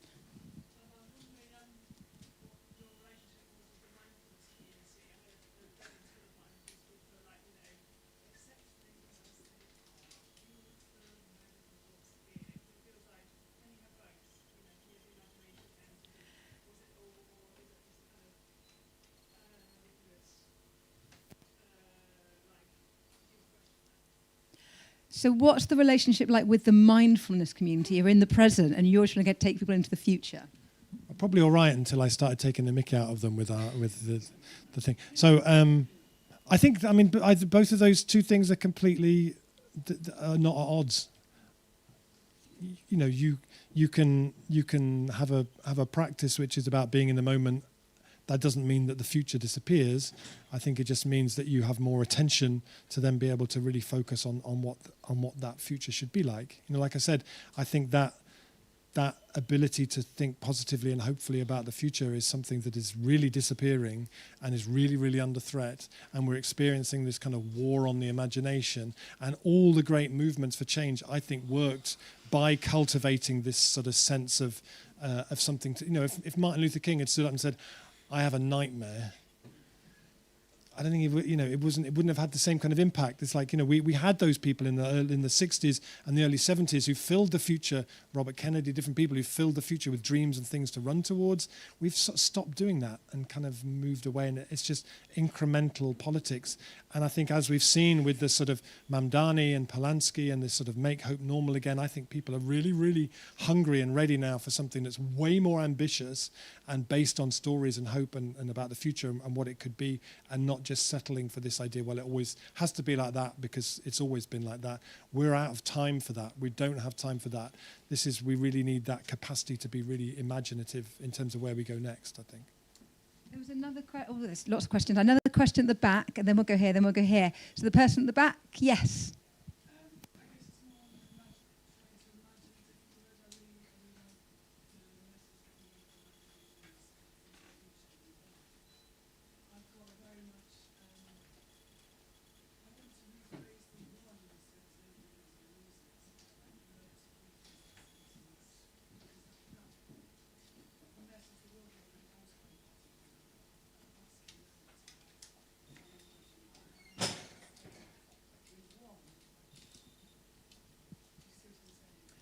So it's a comment on the phrase of I've been to the future, we won, but actually it shouldn't be about winners and losers. So how could that be rephrased, and can Rob speak to that sort of comment? Have I summarised that? Yeah. Yeah, I mean, obviously, you know, if I saw Tommy Robinson striding towards me down the street wearing an I've been to the future, we won sign, it takes on a whole different kind of a nuance, really. You know, but I don't know, I think for me, I've loved the kind of playfulness with that, and just sort of, although I did it year before last, I spoke at Boomtown Festival on the main stage between Damian Marley and Earth, Wind and Fire. Can you imagine? They asked me to go and speak to about 10,000 people, and I had my I've been to the future, we won sign, and I was walking across the site, and a bunch of guys in Aston Villa shirts were going, "Did we? What did we win? What did we win?" So people read it in different ways, but I'm sure there's different. There's a woman who sent me a message the other day in Australia, who does a thing where she uses it where she says, "I've been to the future and she has it on a T-shirt, and then she invites people to complete the sentence on the T-shirt, and she collects kind of words and nouns that people would use. So it's also fine to leave it kind of open-ended in that way.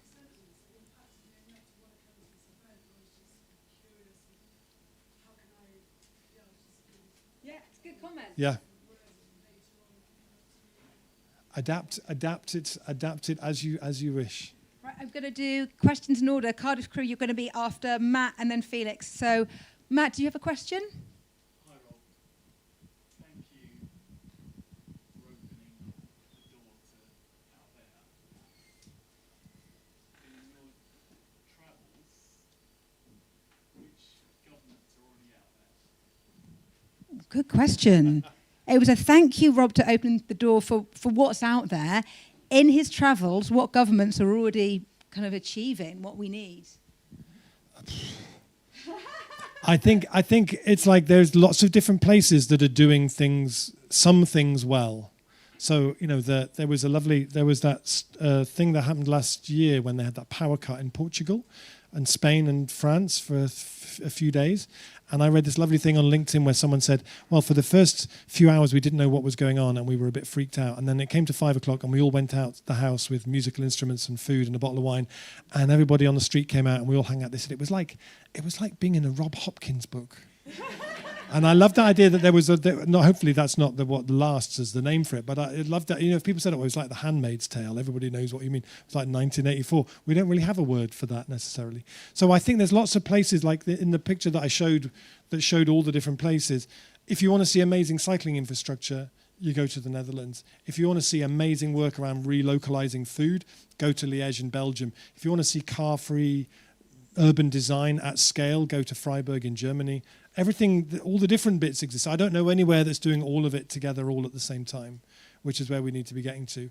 And I've kind of, in some ways, moved away from the idea that kind of ambitious work at scale is going to come from national governments. And the places I see the most interesting stuff is usually city governments, regional governments working with communities and social enterprises in new kind of innovative ways.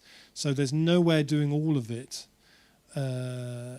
But you can see there was a guy who bought an early copy of How to Fall in Love with the Future and designed his summer holiday around it. So he went to Utrecht to see the bicycles. He went to Freiburg. He went to Marseille. He went to see all the different stories, and he came back. He said, "I went to 2036 on holiday."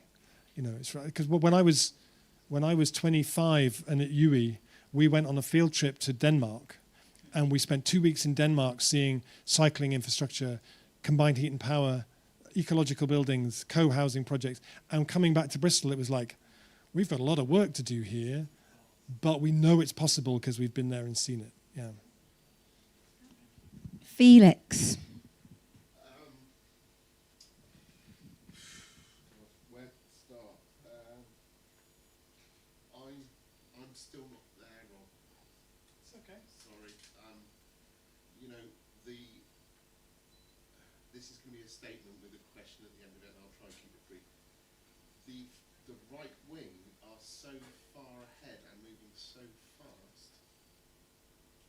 We are in a world where 6 people own 80% of the planet's wealth, and none of them give a fuck about anything that you're talking about. The odds are so gigantically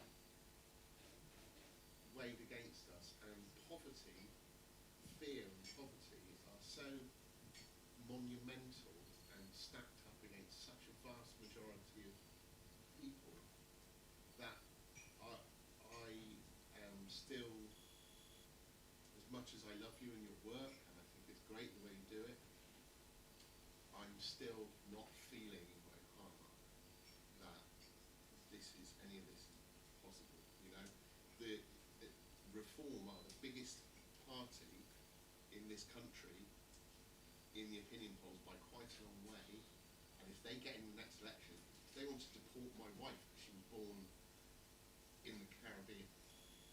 For me, for my family, as a starting point within my community, we have more pressing problems, infinitely more pressing problems, and I feel really upset sitting here because it's almost like we got so far to go just to get to zero before we can even start any of what you're describing. It's this point about how food poverty, for example. It's a luxury. Being able to choose to eat good food is a luxury because all of our supermarkets are full of food that makes, if you're not above a certain level of wealth, is designed to keep you eating badly. That's just for starters. That's before we get to addressing any kind of systemic change. Bristol has a green council for the first time. Livable communities in this city have been almost universally rejected because it's telling people they can't bring their cars into their streets. but they all drive to work because there's no work in local communities for them to do. So they're all having to go wherever to work. So it's, you know, Totnes is one thing, Barton Hill is something else. And I think you know, there's a fight, there's a war to be won before we can start dreaming this future, you know, and it's going on right now. You know, 120,000, 30,000 scared, pink-faced, right-wing lunatics marched through the centre of London and attacked people of colour where they saw them. The right-wing haven't felt so emboldened since the Second World War. You know, how the fuck do we get past that to even start to... I'm not saying any of this is not important, but 10 years, I think we've got to go, this country's going to go through hell before we come out the other side, because our next government is going to be reform. There's nothing we can do about it, no matter how many of us go out in the street and hug our neighbours and tell them that it's going to be all right, and go to Knoll West, because Bristol's a donut, you know? There's an enlightened, however you want to call it, intelligentsia, whatever. And I've worked for, as you know, for many, many years in all the parts that are hard to reach. And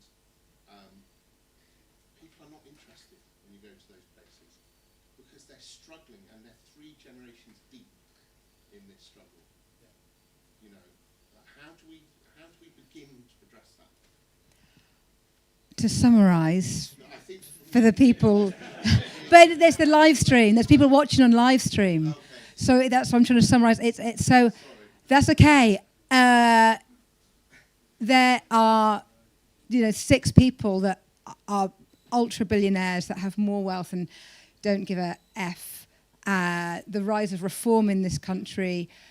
Areas that are deep in poverty where food is such an issue. It's such a gigantic, huge challenge. The rise of reform, I must admit, it drives me mad when people say they're going to win. It's not a given. We don't know that they're going to win. I know the odds are stacked, but we've got a fight on our hands, and we're fighting a battle right now. So sorry, I'm weighing in a bit there, Fee. So that's a kind of very short summary on what Fee... And actually, there's a lot of people out there I know that have those same concerns. How can we vision this future that's brilliant in utopia when there's such big, giant struggles and inequality right now? So yeah, thanks, Fee. And I think that it's the first thing to say is the idea that reform are inevitably going to be the government is a story. It's a story that they've been pushing and promoting, and there are many, many people who push that's inevitably. It's not a given at all, and actually, I think we've seen. A year ago, what with the Green Party were like 5%, and then actually in the last poll they were getting very, very close now there. And actually the thing is it's not a given. We could be 3 years away from a reform government, and the most horrific scenarios. We could be 3 years away from a Green Party government or coalition that brings in many of the things that we need to see, and who are talking about saying this is not just about climate change, this is about social justice, this is about a kind of a reimagining. You look back to the Beveridge Report in 1942, the Beveridge Report brought in free education, it brought in housing, it brought in the NHS, all those things like that. We could be on the verge of a new Beveridge Report, which is about investment and about all those different things. And if we just assume that just because Nigel Farage says he's going to be in government next time, it doesn't mean that that's necessarily going to be the case. We saw with Gorton and Denton. Well, but it's just looking at what the polls are saying at the moment that actually that's. Yeah, but we had a Labour government. We all voted in. Well, not all of us, but a lot of people voted in a Labour government. But corporate concerns. These lobbies, the Zionist lobby, has ensured for sure. They're locked down. So I'm not for a moment saying this is easy, and I'm not for a moment saying this is what will happen, but I'm saying it's what could happen, and that actually all the big sort of movements for change at that scale that we need start with a story that is a big enough, bold enough story. If we just assume that business as usual is what we're going to have forever, then we are toast. And I don't want to settle for that. And actually, we could do so much better, and we need to do so much better. And our survival depends on us doing a hell of a lot better. And actually, that needs to be a narrative. I went to a place in France called Grand Sainte, which is near Dunkirk.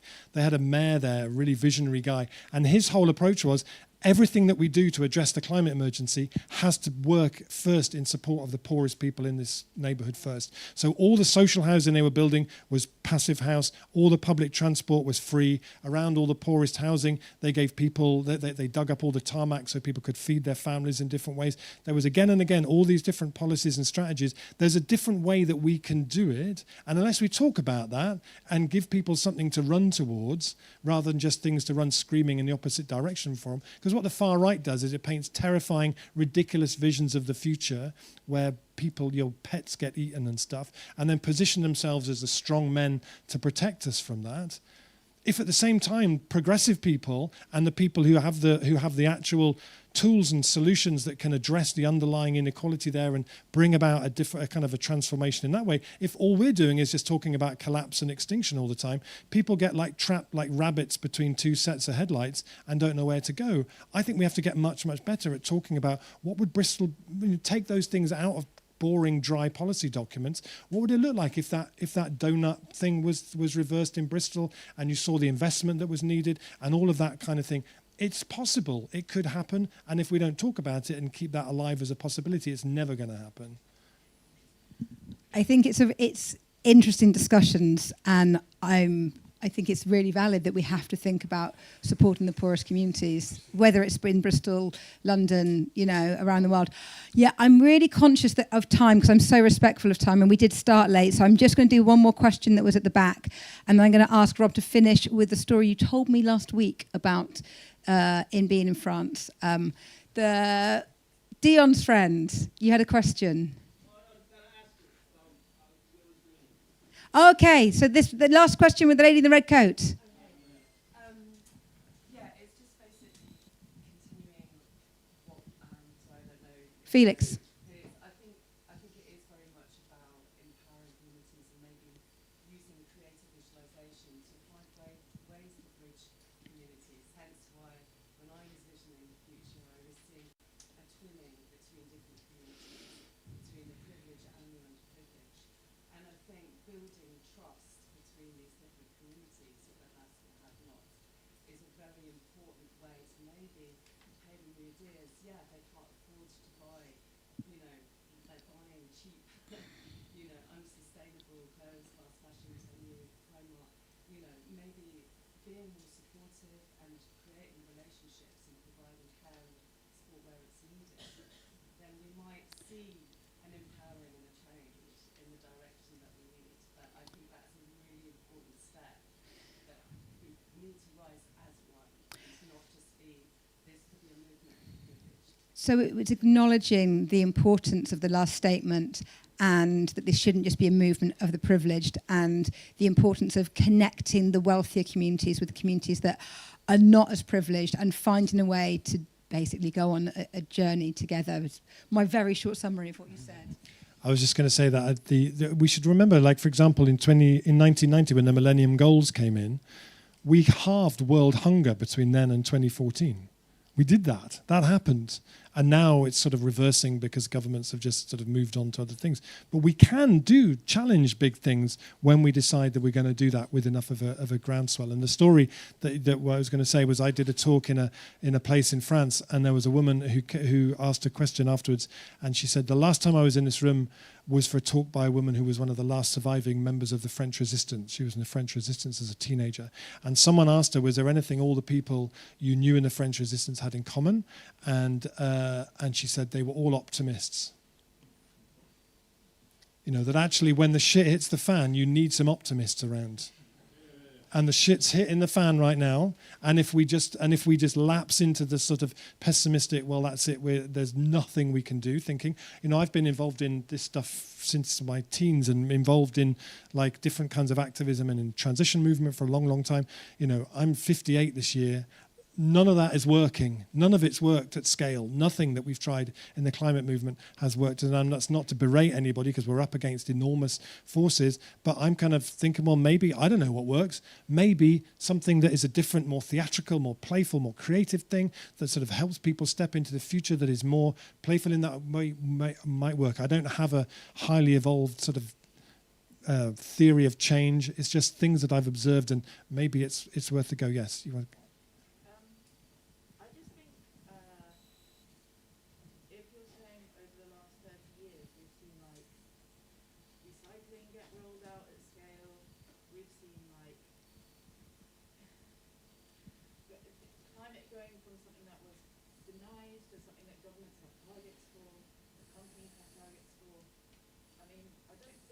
Yes, it's not like nothing's changed. Yes. So many things have changed. That's what you have to remember. We have like gay marriage is legal, women can work. Like, you have to remember. What's the world coming to? Yeah. Yeah, totally. And yeah. And there's many examples like that. I'm so conscious of time. Thank you, everyone. Thank you to everyone watching the live stream. The last comment was a comment on actually there has been progress made. Rob, thank you for doing this completely for free. This event was put on entirely for free to share what we can achieve. So thank you, everyone. We'll be knocking around for the next hour. Stick around, get a drink at the bar, have a chat. Thank you to the ARC. Thank you to Team Love for arranging the filming. Thank you to Clockwise. Thank you to Culture Declares Emergency. That's it. Yay!